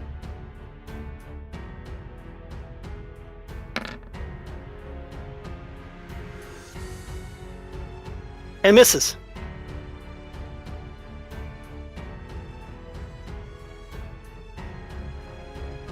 Then you guys are gonna hate me.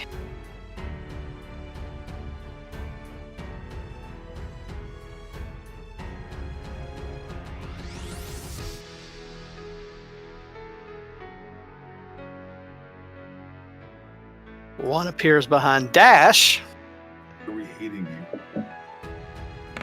and makes a swipe at Dash. And misses. Hey Dash, you got lucky. Maybe not. Technically, I'm prone right now. But I'm gonna rule that it made this swipe as you were standing up. So, So does that mean I'm standing up then, or do I still well, just have my you still movement? got to burn your 15 movement to get on your feet. But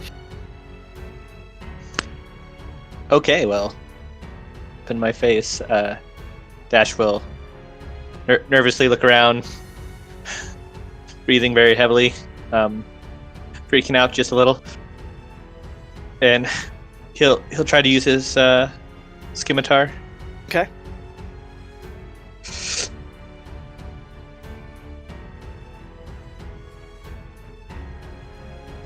And clearly miss. yeah, it And then- manages to jump back just slightly, just enough that you hit it, but it doesn't cause any damage. You just see like its fur rippled. And as you look at these creatures, Dash, because I described them as like a tiger man looking thing. These aren't any kind of tabaxi you've ever seen. They're something different. Well, I was just assuming they're buttheads because they were, attacking us, or Right. bandits at the very least.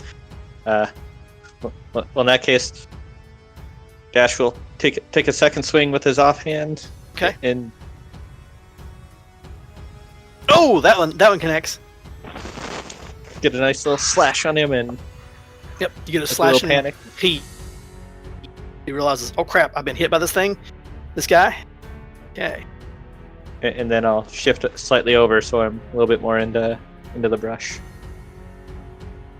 One over here. It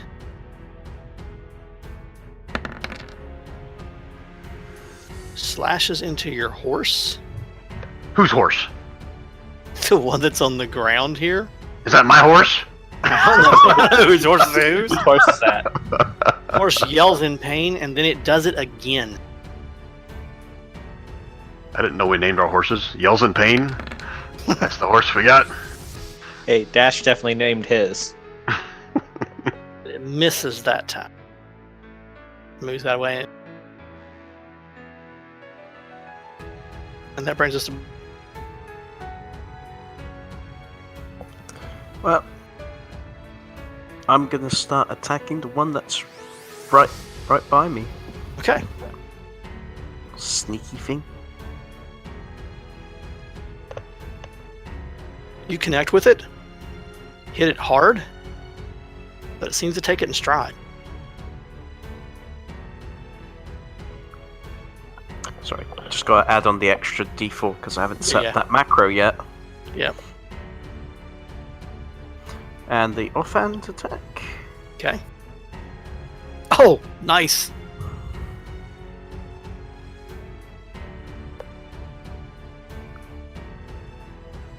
Good.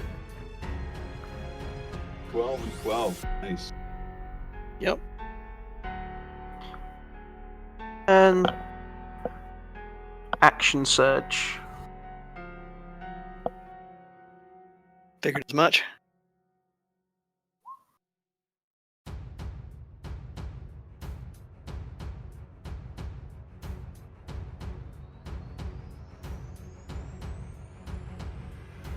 And I imagine that misses. Yeah, that would.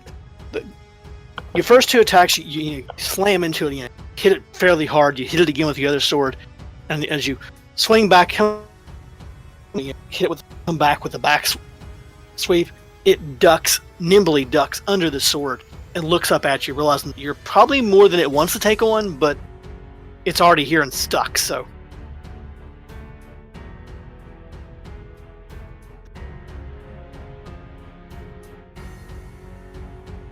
No, I can't make it to the other horse, so I'll just leave it there. Grun, what are you doing? All right, so before I go, I just want to point out I don't see lightning or Nalia turn order. Thank you. I was about to ask that too, actually. Thank you. Put that real quick. Good catch. It's like, Grun. wow, that turn order was really quick. I didn't even think about it. It's a good call. Yeah, I didn't either. Let It's me been a while since we had 4v4, right? Yeah. There's lightning. Where's Nalia's token? There she is. Okay. Holy crap! So Nalia went even before. Yeah. Quorum. Yeah, Nalia went for quorum. Let's see what she got. Maybe we just do Nalia right now and then. That's what I'm going to do. Nalia, come over here. Not quite with what's going on, but Nalia will come over here and attack this one with her scimitar. Oh, flaming. Flame on. Sorry. Don't have time for her to do, but that does connect with it viciously, actually. Let's see. Where are we at? Let's see. We're at Grun, right? Yeah, you can let lightning go after me. That's fine. Yeah. Okay, go ahead, Grun. All right, so I'm gonna stand up, and I am going to. And when I rage, my horns kind of sparkle, and I want to shoot a little spark over to this dude here. Okay. I think I can still click on that here. Let me see. I was having fun with that, man. I normally don't use it. Normally I'd rather do hammering horns, but since you're kind of split up here. Whopping 3 damage if you can make a save. Let's see if he makes that save. That's a dex save, right? Yeah.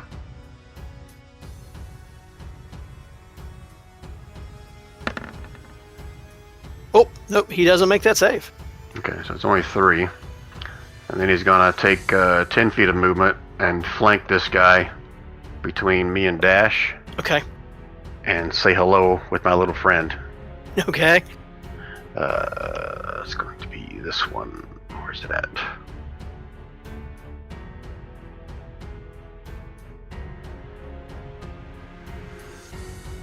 Oh, nicely done. Good hit. You lash Yeah. into it with your battle axe. It squalls in pain as your Roll with axe bites I rolled into with it. advantage, didn't it? I can't tell Yeah, if I you- rolled with advantage or not. It did. Okay, alright. Okay. Anything else out of Grun? I'm gonna scream for these guys to give up now or die. Okay. All right. Leave Dash alone! Okay. Jumped back to. Now, yeah, let me get things back where it belongs because it should be light.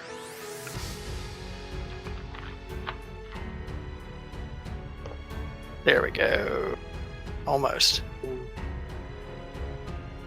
Grun. Light. There we go.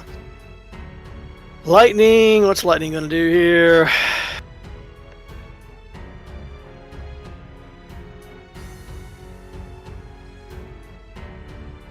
Does she have spiritual weapon or? That's why I'm actually looking at her spell sheet right now. Clearly, she has turn Weretiger, just like Undead. Come on, guys. She zaps the one closest to her with a sacred flame. Dex saving throw or take 7 points of damage. Deck. No, This thing can't save at all. no doubt. Barks a growl of pain around the Nalia. apparently, lightning finally got to town. Let's see who's up now? Oh, one of mine. Oh, it's the Tiger. That's facing off with a really, really big person. And it will claw at you and in frustration try to bite you. I don't think either one of them connected, did they? Nope.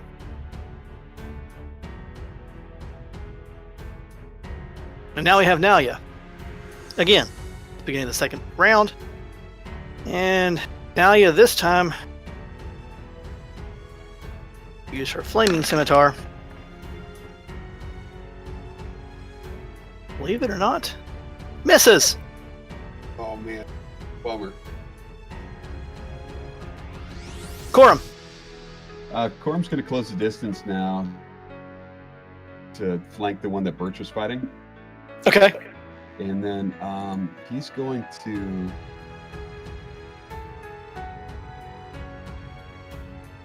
Oh my god. Oh, advantage for flanking or no? Yeah, you got advantage. I'll give you advantage on it. There we go. There you go. Hey. There you go. All right, 13 points damage. The first one rolls. If the first damage is Yeah, good. got it already. So he moved 15 feet. He's going to continue on past just to protect the horses. So Okay. 5, 10, 15, 20, 25, 30, 35, 40. Hold on. It takes an opportunity attack at you as you pass. He's got mobile, so if he attacks. Oh, that's right. Never mind. So 45, 50. He's going to Okay. come up to the horse to threaten this other one. Okay. And the one that's just gotten singed and sparked at and magic coming at it, it's not happy. And it tries to claw at one of these two. Roll a die here.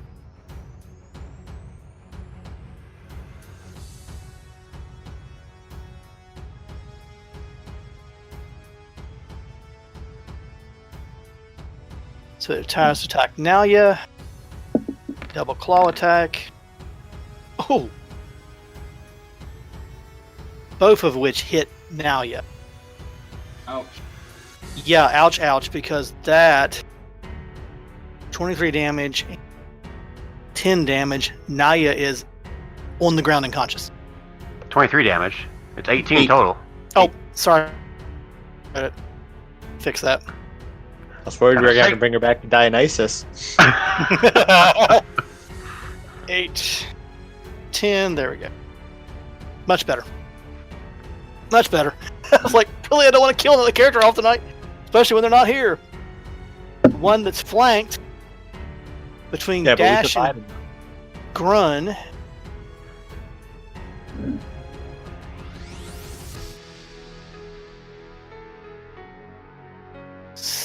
Flashes a claws at Dash.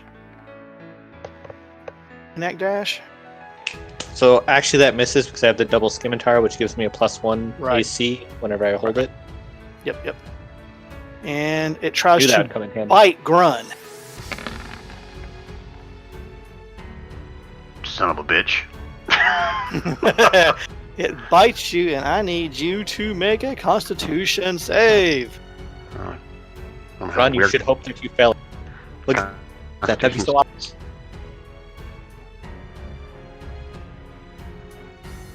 Gotta meet it to beat it in your game, or how's it work, Jason? Me it beats it mine, so you Okay. beat it. Whew. That could have been no idea. interesting. That could have been an interesting combination. That would have been awesome. You would have been a were-tiger minotaur. Think of the possibilities. I don't think I should kill this. I think you should take another chance to get bit. Okay, Dash, what are you up to? Sorry, That's what I was thinking too. I was like, excited by that whole idea. if Grun becomes a were-tiger, What is that? What's happening to Dash if Dash gets bit by it? that's a good question, isn't it? A tiger How cat. do I get it to bite me? Can I be like, come here, give me just a little bite, give me a little bite? No. So Yeah, probably, Bertrand. So take a swing. So Dash will, still breathing heavily and still slightly terrified. It looks like my on me. Oh no. Do. I was just gonna do. There we go. Caught up. Sorry. Okay. Maybe not. So Dash is gonna take his double-bladed scimitar, do a nice little spin with it, and hit it low in the legs, and see if I can sweep him out from underneath him if it catches up to me. Would I use sneak attack on this, or? Yeah, you sneak flanked. In my roll 20 just reloaded, so give me just a second to. I find where can am. I can roll the attack for you. Okay, perfect. Thank you. Scimitar attack, right? Yep. If it matters at all, these are all silvered. Yeah, no. I knew that. Ooh, you slashed it hard. Were you trying to knock it down? Yeah, I was gonna use my bonus action to do the signature weapon. Right. So it has a Dex 15. If it misses that, it falls prone. Check on that. Check. Yep, it's prone. Mark it with a. And there should be a 2d6 for sneak attack. I don't know if you've done it yet. My screen's still trying to load. Yeah, I haven't done that yet. I'm in the prone marked right now. And I'll put him in a net just so we know he's prone. And back on Dash. Oh, Dash did the proning attack. Yep. Yeah, and my Nice. screen just caught up, so I can do sneak attack if you haven't yet. Go ahead.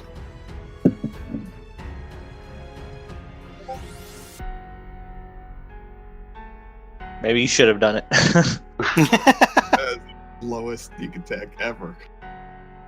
Pretty much. And then Dash, just being a little panicked, will, even though it'll probably take an attack of opportunity, will step back a little bit further, just trying to get a little bit further away from combat. So we'll Okay. move 10 feet into the brush. Tries to bite you. We'll have disadvantage on that while it's prone, right? Yeah, doesn't matter. It missed anyway. Okay. No, I'm fine with it hitting. We can say it hits. Well, I'll roll it again and see what happens. Yeah, Well, I missed. don't think it can do better. It's got disadvantage. Yeah. Well, I could have got a 1 and like really screwed up, you know. Somehow bit itself, give itself Yeah, a couple life exactly. points. It's not very often you're in a fight where you're like, man, I hope I get hit. That's why I don't know why you want to get hit. Think about it. Were Tiger, Minotaur. Just like holding out your neck, say, right here. Bite me right here. That would be pretty damn badass. I'm not lying. Quorum's. This one advances on Quorum and slashes its claws at him twice. Ouch. Ouch, Quorum. 4 and 7. 4 will damage on the 1, but still. It's 4. 7. Okay. And Bertra, you're up.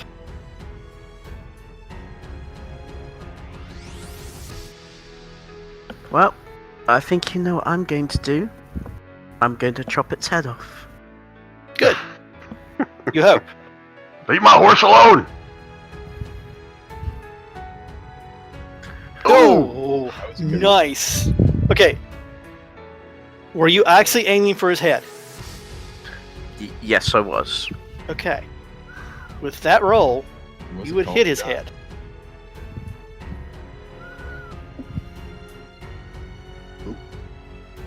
I'm trying to think how I'm going to roll this because they really don't have rules for this in 5. What was it? It used to be like in 2nd edition, a -4 penalty or something like that. Yeah, the armor class he more than succeeds. That's not an issue. The hit works. You aim for his head. I'm going to triple that damage. So that normally be at disadvantage or something, maybe in this edition. Yeah. That's a good question. I Yeah, don't know. I have to look that up because that's. But anyway.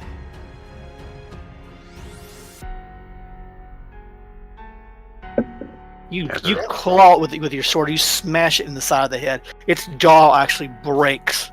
It's hanging limply at its side. It looks pitifully in pain. Not dead, but it looks pitifully in pain. Gonna try and shove my sword down its Okay, go for it. the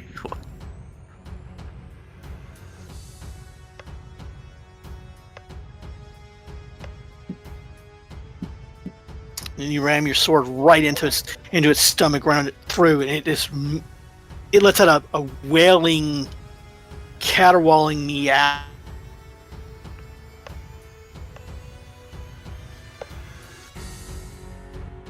Anything else from Bertram?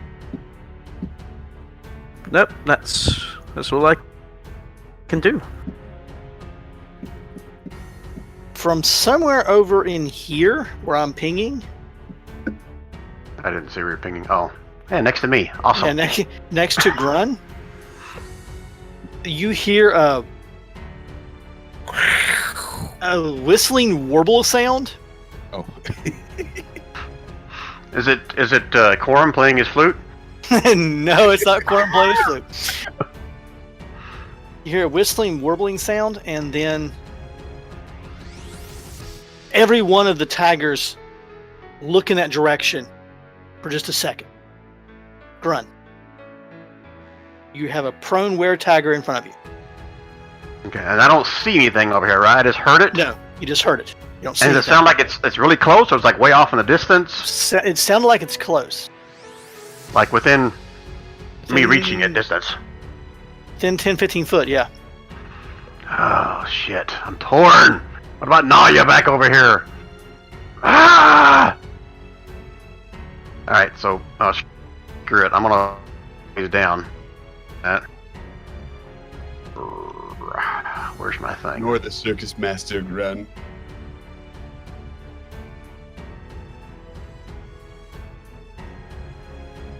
Is he dead? I hope. Let's see here. Bad is he? No, he is not dead. Son of a bitch. Ah! Well, I'm gonna finish him off because I don't want to take a chance of this guy coming back. Hopefully, finishing him off.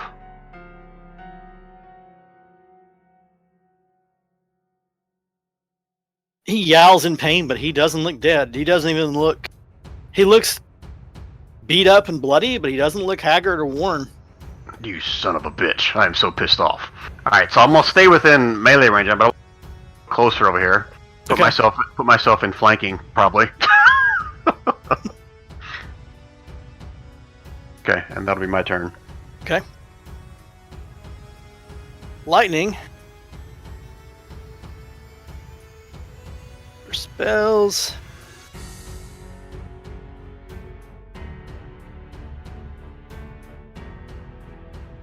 We'll use her Sacred Flame on the same one that her and Nalia have been dealing with.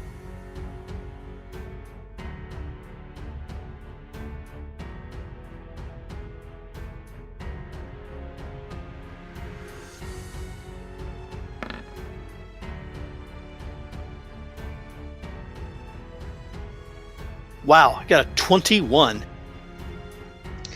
That doesn't Man. beat Lightning's DC. DC's a 12. Oh, sorry, dyslexia, my bad. There you go. The one here, it attempts to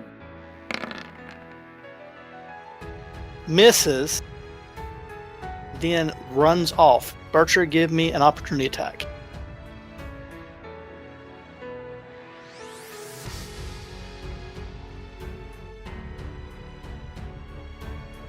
That hit it.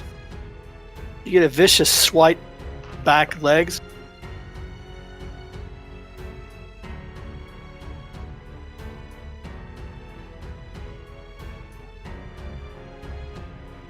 Literally runs away.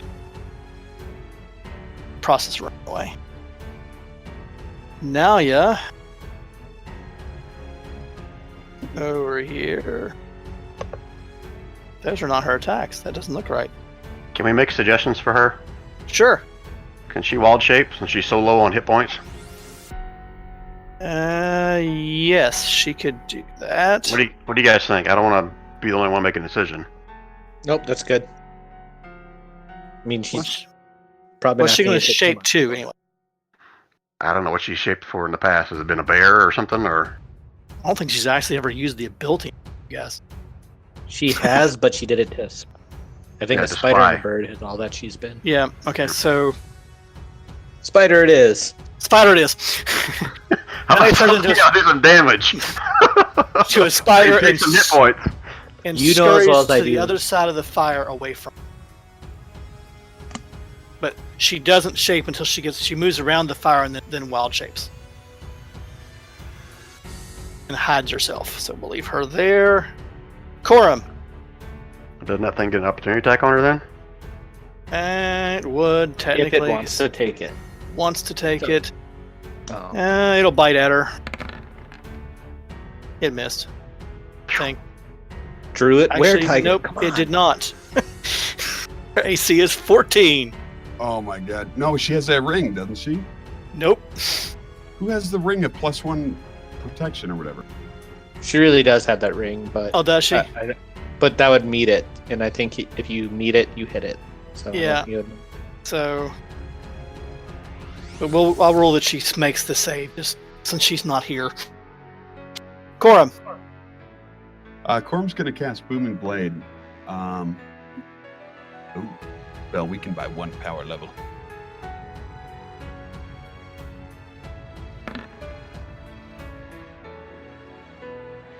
So I'm not sure if it's weakened, if it just wouldn't do any of the thunder stuff. We're gonna half the damage on it.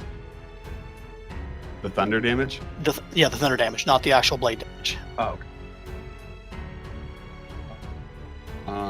With that, Corm's gonna use Healing Word. Damn, man. All right, so You're getting killed, so you get 3 hit points back. 3 hit points back. Corm's. It's right here. Who are you doing that on? Corm's gonna do it to himself. Okay. And then he's gonna kind of dance around it, keeping its attention focused on him so that it doesn't attack the horse. Okay. Oh shit. Is it too late to do my defensive flourish Yes. with the attack? Okay. Yep. All right. That's what I meant. All right, that's it.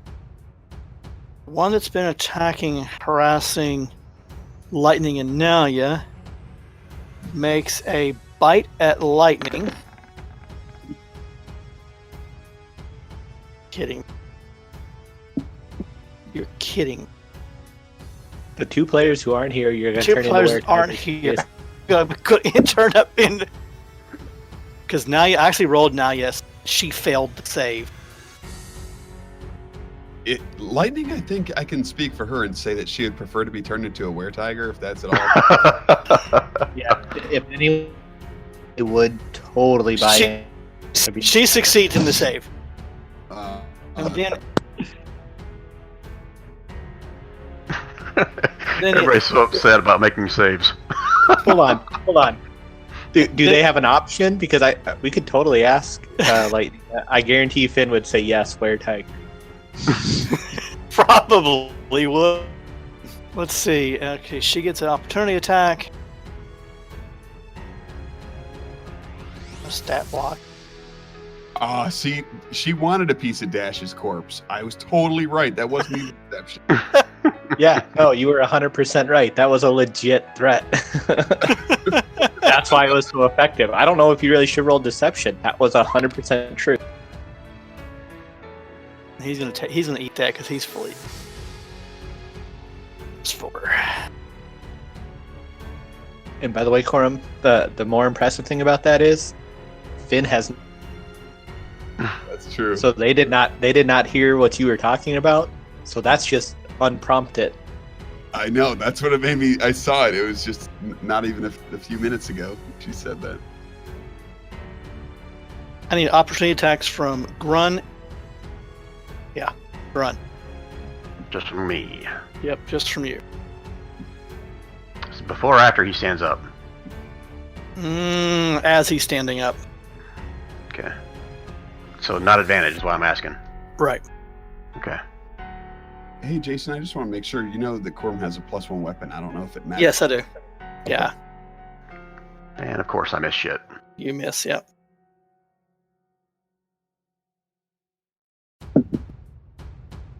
Please to there. Which way did it run? Did it by chance come within 5 feet of me? No, it didn't. It ran toward the road and then is running up the road. Dash. Well, Dash will look a little bit in panic and not wanting to get anywhere near all that. Will actually just drop his scimitar and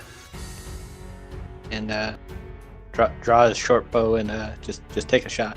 Okay.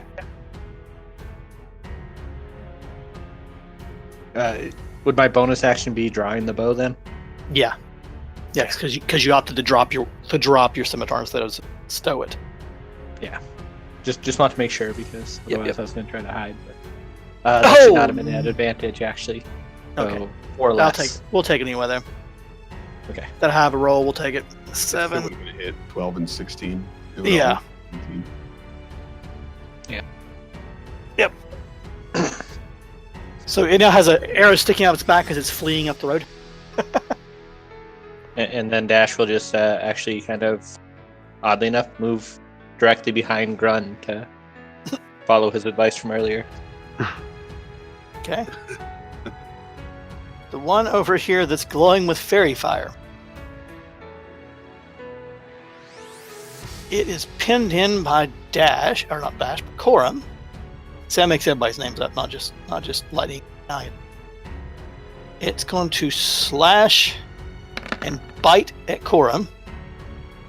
Ooh, it got 1 claw, but no bite.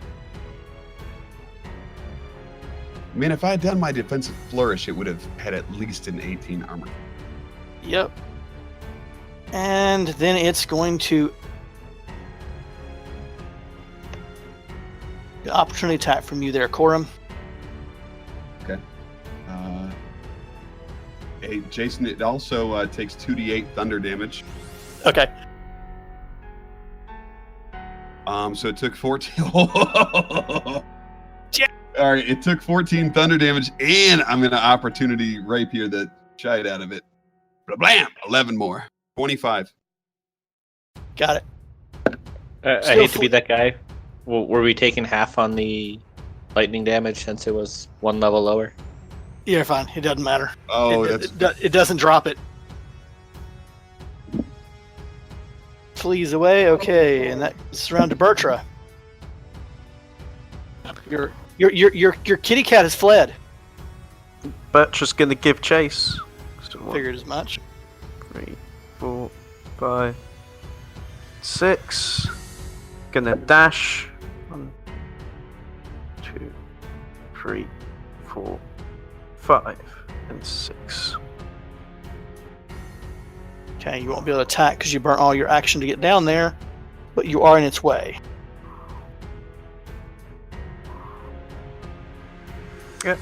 And that's it. Run.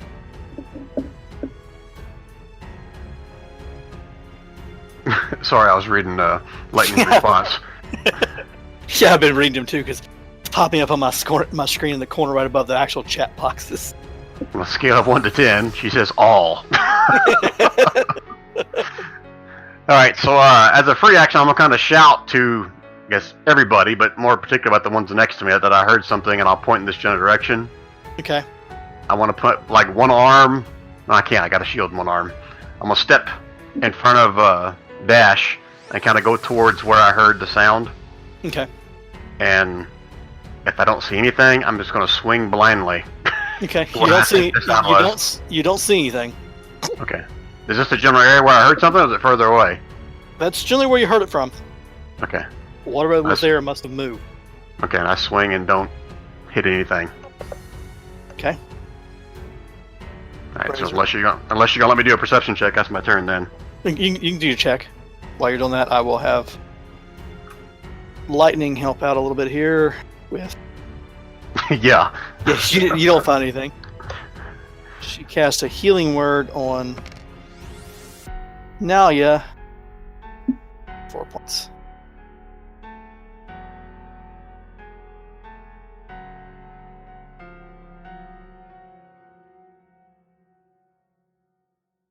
This one is suddenly brought up short by the fact that Bertra has charged in front of it. Not quite sure what to make of that, and Attacks her twice. Ouch. No, both of those hit you. Actually, no, only one hit you. No, they both hit. 18 is my armor class. Yeah. Bender's wearing ties though, so. That one kind of rakes along your armor, doesn't cause you any damage. And it wheels on its turn. Flees that way, provoking an opportunity attack from you. Got it. I hope these aren't like goodly townfolk by day. You hope. Oh, nice, Bertra. As long as they're dicks at night, Corum, I think it's fine. I at first thought it was going to be like Dash's alternate coming in. Then 4 of them showed up. Like, well, okay, maybe it's not him. His alt comes in and tries to eat our one. What you don't know is, who do you think whistled? It limps away from you, but it's still moving away. Now, yeah. She? Because she really could use some more healing if she has any.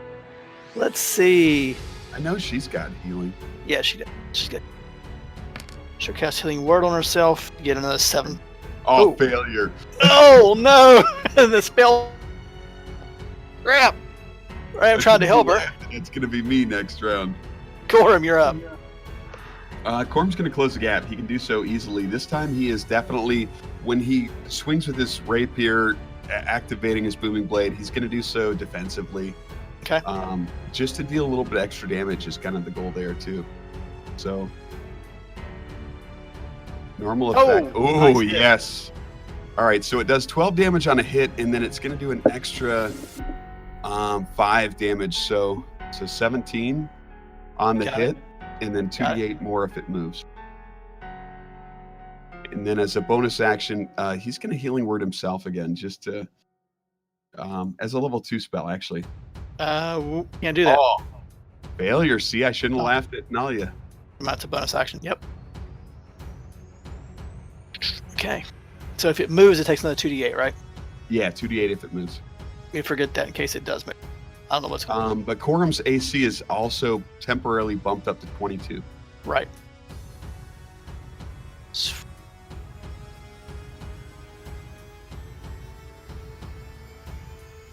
Here's woods. Why does it say 0 of 3 on my Bardic Inspiration? Never mind.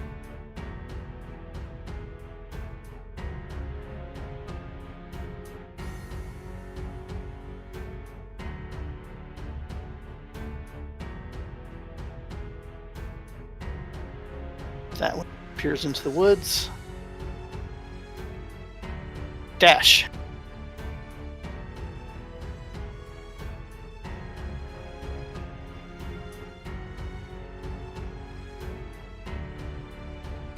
Dash. It'd probably help if you guys could hear me. Yeah, that makes a big difference. Can't see anything, so I guess I will take my turn to. I will use my action to try to look where Grun was pointing to see Okay. if I see anything. Give me a perception check there.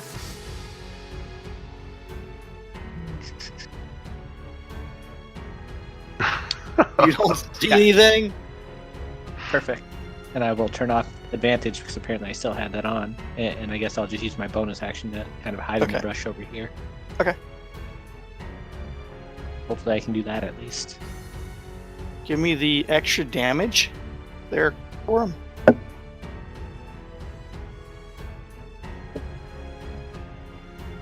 Is he moving? Yep. Oh! That was a good one. Ouch. 22.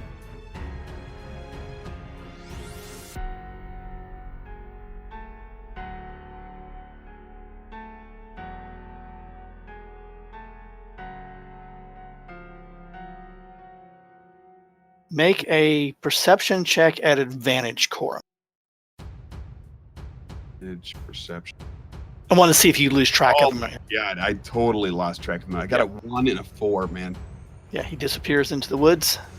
Okay. Or it, I should say. I shouldn't say this. I say it's a he. Bertra. Bertra again comes around and goes, no, kitty cat. It's time for you to die. Is Bertra still fighting one? Yes, Bertra's been chasing one down. Oh, nice. Okay, your sword slams into that one. It is not looking well. Oh! Still not looking well, but still standing. Dude, these things have monstrous hit point. Let's care. Holy crap. Still standing. And that's all I can do. Okay.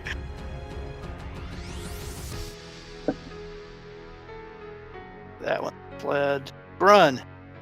Okay, I'm gonna do a wisdom check real quick to see how I respond to this. Okay, Grun's gonna shout to Dash that the were-tigers ran away and they didn't run away from us, so step back.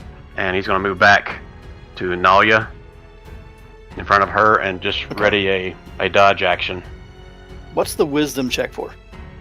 to see whether or not he recognized the fact that the were-tigers are running away. Okay. Well, they're running away, yes, but not from the noise, but because of the noise. Okay, well, regard the noise is part of the reason why they ran away. That's what I'm assuming. Right. So I'm just gonna take a step back and not pursue what the noise was. Okay. Okay. Lightning will spend another healing word. I think she has enough spell points left for that. To help out Nalia. Oh, nice. Finally. Nalia finally catches.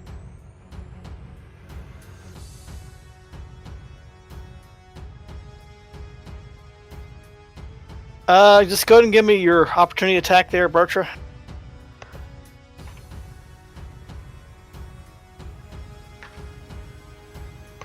Ouch. Sorry, that accidentally went Nice. twice. That's I okay. double clicked. First one was enough as it continues to flee away from me. It gets like a step before you drop it. Brings it back to now. Okay, that's actually everything, so we can drop combat.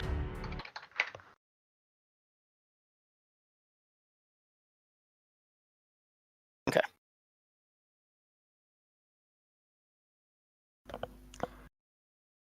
I grab it by the head and start dragging it back.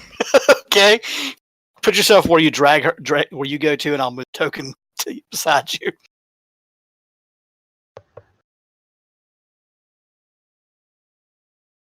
Well, maybe.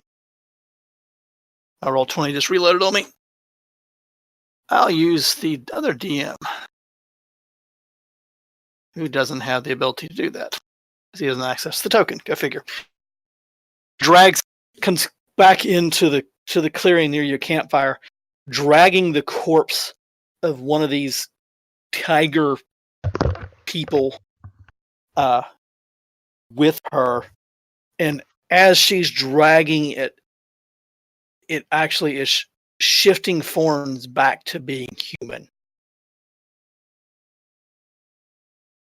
So, Do- how many did you kill?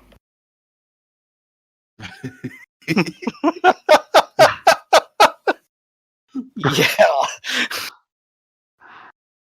That may be the best taunt we've ever heard. Ground just shake his head. I didn't kill any, but they almost killed. Nod towards Nalia, not saying her name.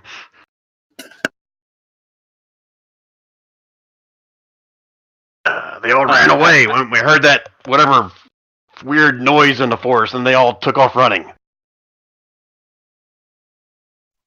Which way did you did you hear from Grun? Jason, you tell me this is right or not. I'm assuming it was in this general direction. Yes, you're right. Okay, and I'll just kind of point in that general direction. Can Dash stealth off and just do a quick? Yeah. Give me a stealth check circuitous, and give me a walk stealth around check the and then an investigation check to go with it. Remember, your resurrection save went up by 1. Well, trust me, Dash does not plan on dying. He's trying to be useful.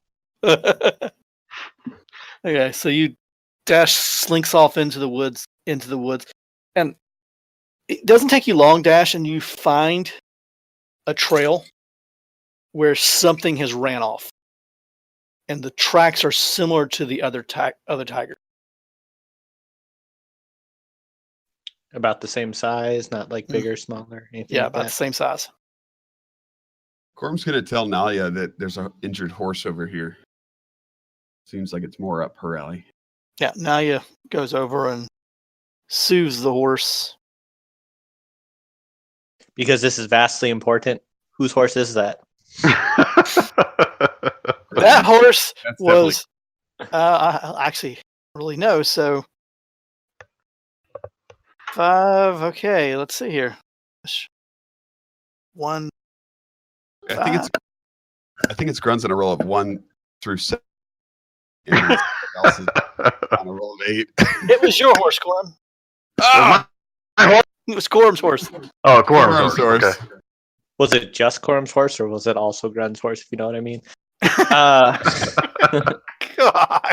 It was Corm's horse. God. Dash will come back and guys. There seems to be a trail of another one of these tiger people. This way. Tiger people? Well, that tiger just turned back into a person.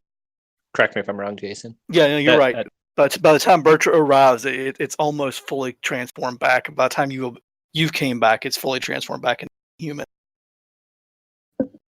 So Have any- what's our odds of getting a good restful night's sleep tonight, guys? I'm not going to sleep anymore. And Jason, have any of us seen or experienced this lycanthrope, whatever, before? Yeah, I was gonna say, can we tell that this pieced together? Yeah, let's do it this way. Give me history checks from each of you, and we'll use that to determine whether or not you've ever encountered anything like this.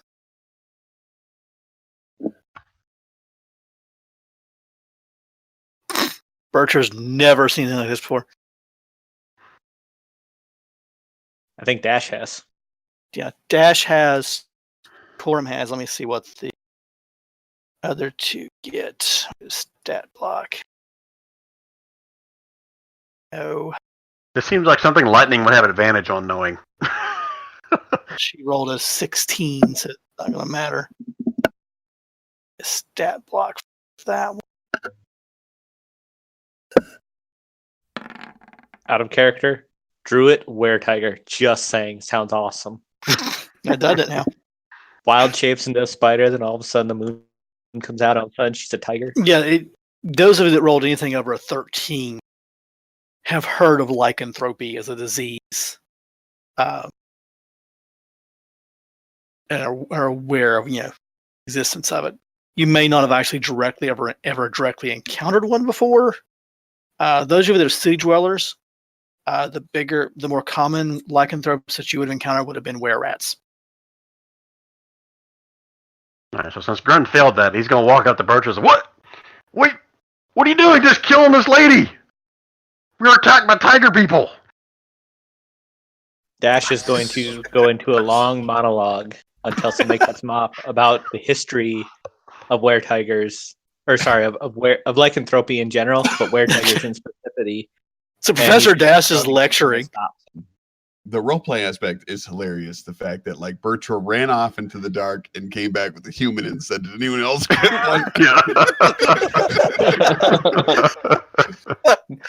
No, Corum. You have to understand. These used to be tigers. Those tigers you chased off.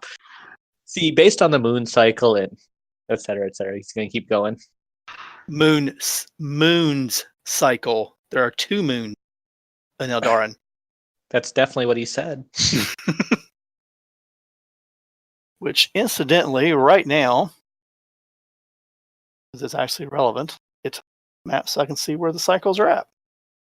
Because actually, that's on my maps. Yeah. Right now. Sorry, I did intelligence check. So Grunzel says, "You're telling me if I go over there and I kill one of those horses, it's going to turn into a person?" Grun, don't kill the horses. I'm not going to kill the horses. As am I. So Dash is now going to break out a stick and start drawing in the dirt for Grun. As close as he can get to drawing with crayons. So Grun will sit down, out. legs crossed, studying the marks in the dirt. One of them, Dear God, I hope I'm a good teacher. generally Otherwise, speaking, Grun's killing a horse. there's 2 times a year that lycanthropes are really bad. And one of them has time of year that you're in, because Eldarin has 2 moons. And as the moons go through their phases, like one of the moons that moves slower around the planet actually is full longer than just a month. It's full for like 4 months out of the year. And guess what? It's moon, so it's full. And We got 4 more months of this is what you're saying, right? you got about 2 more months of it. Okay. But the other moon happens to be a new moon right now too, so both moons are technically full.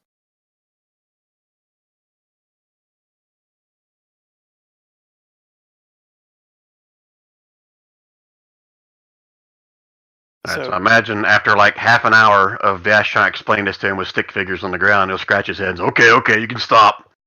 I get it. Some people turn into horses. Oh dear. There is a very small sect in like the deep south of the Green Island that there is some horse lycanthropy, but it's very, very rare. I mean, like it's super small population. But point is, we should probably get everyone who is bitten looked at. Make sure no one's gonna be affected by this. Now, through the whole Everyone conversation, feeling. Nalia, did she make her check? She missed her understanding check. I but thought you said you did it offline. No, I did. No, Nalia's knowledge of lycanthropy check. So after listening to Dash's discourse for the last half hour, as he tries to explain it to Grun, she goes, we might have a problem. Get the rope. And she points at the rather large fang-tooth hole on her calf Uh-oh. where she was bitten. No, he's going to turn into a horse. Gonna pat Grun on the shoulder real quick and be like, Tiger, and then start walking towards Nalia. Not that I can do any. Liquor and horse. Tiger, Grun, Tiger. What were Tiger? you attacked by? I was It attacked always by... matches whatever you were attacked by. If you got bit by the horse, then fine, you might be a horse. Oh, Not the tiger. okay. Horse didn't bite me, I don't think. At least not tonight. Oh, Not that you have any. okay. And I was rolling at to see.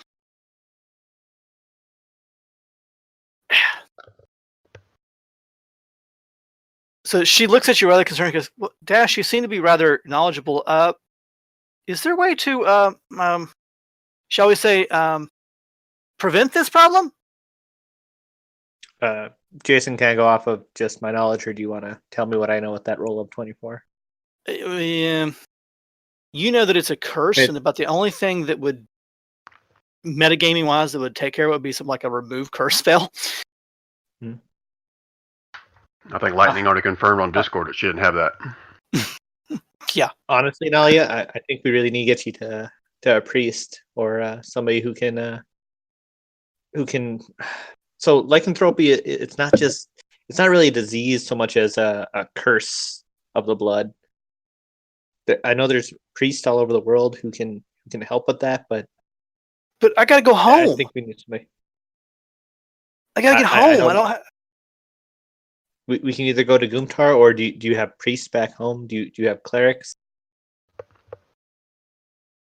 She goes, Do druids know how to remove curses? You know more about that than I do, Nali. and you see her actually thinking for a minute. She goes, guess if I could, someone watch Alvi for me. Because you left Alvi back at the tavern. And she goes, no, I'll stay. I want to take Alvi. Because someone's going to have to make sure that I can't bite you at night.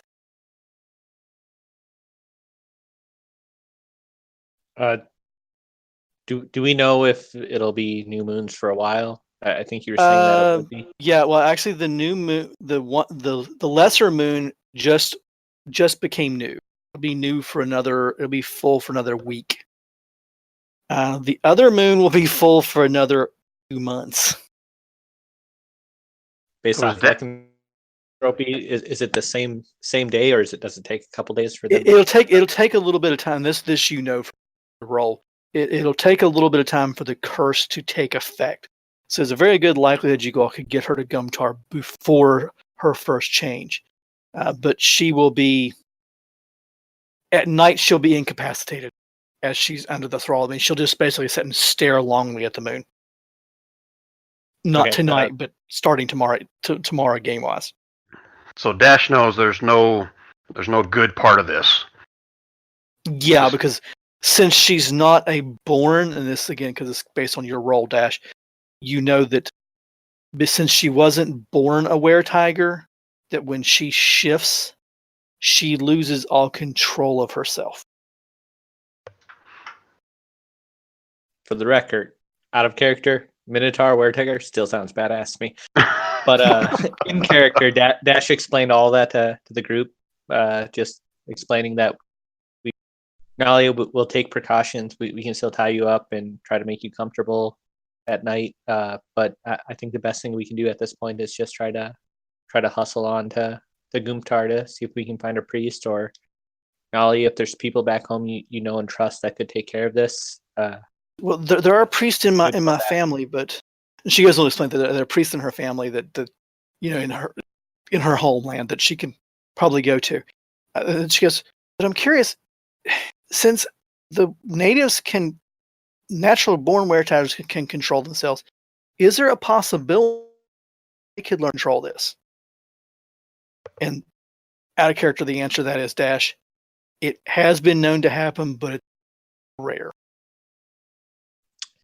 No, yeah, it's possible, but it's extremely rare. It takes a lot of willpower, a lot of control, and remember, this is a curse. It's not just a disease necessarily. It's not just something that happens. It's a full-on curse that may take over your body and your will. If you have people back home you trust that could help you with that, or if there's, we could try to reach out to some locals, but my recommendation would be we get you to somebody that can help you. She agrees with you, but she was just wanting more. She spends, you guys know, a good another half hour just asking questions back and forth to you, trying to wrap her head around what's happened to her. And now, also out of character, if Claire rejoins us, which she might, I'm going to reach out to her at the end of the month and see how things are going for her. If Claire rejoins us, then we will have to RP out that and see what decision was.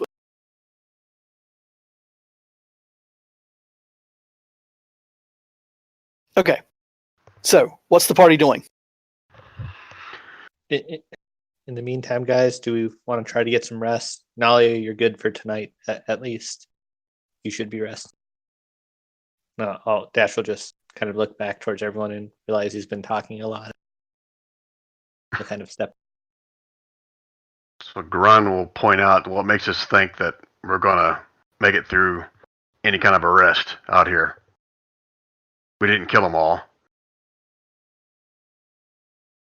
They got Gorham's called half off for a asleep reason. right now in a weird trance.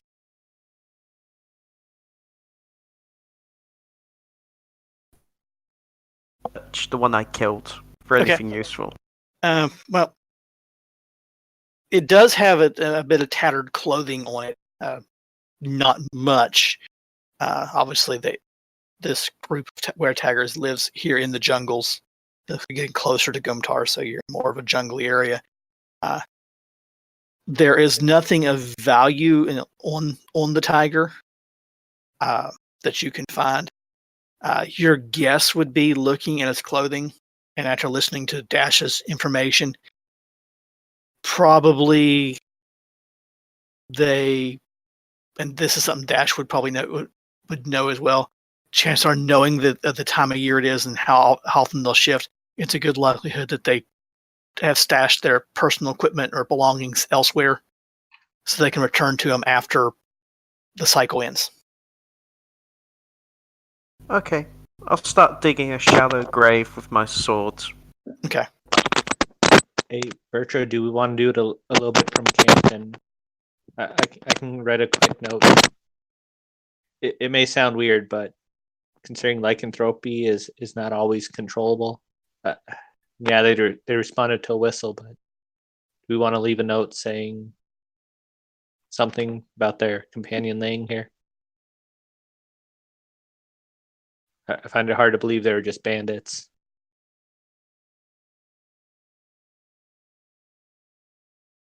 Well, you can. I ain't. I'm digging the grave. Perfect Bertra response. Perfect. So the rest of you, go ahead. I'm just wondering if Lightning is contemplating, like, getting some of the blood from this dead were-tiger and, like... Yeah, I'm sure Lightning is getting a collection of objects. We'll let Finn fill us in later on what was taken from said body before Bertra finished burying it. All right, so Grun's just going to look around, wondering if you guys are really wanting to take a rest or if we want to move from this spot.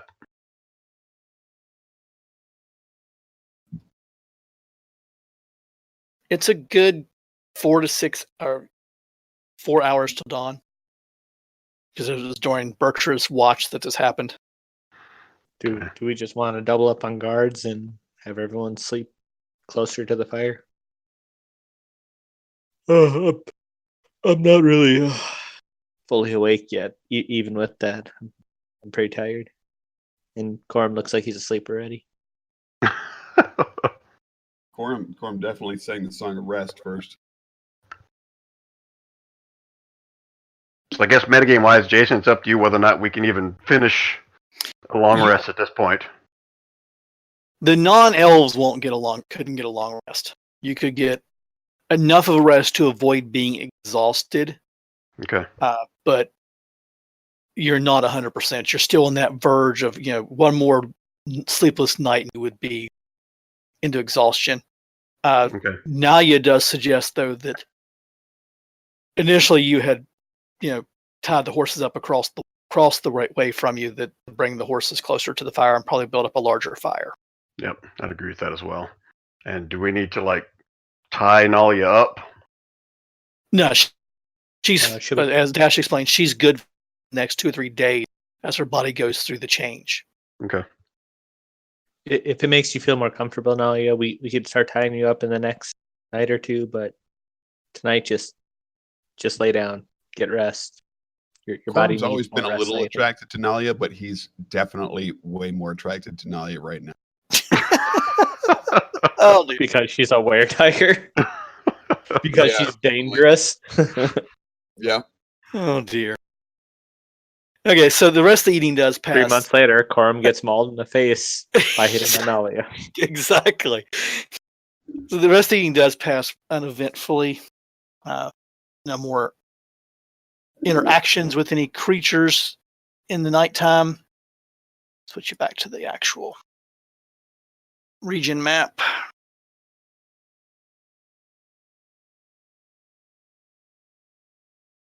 And you're able to, that next morning, pick up and start back toward Gumtar Stronghold. And that's where we'll end the session tonight. So let me go stop our recording.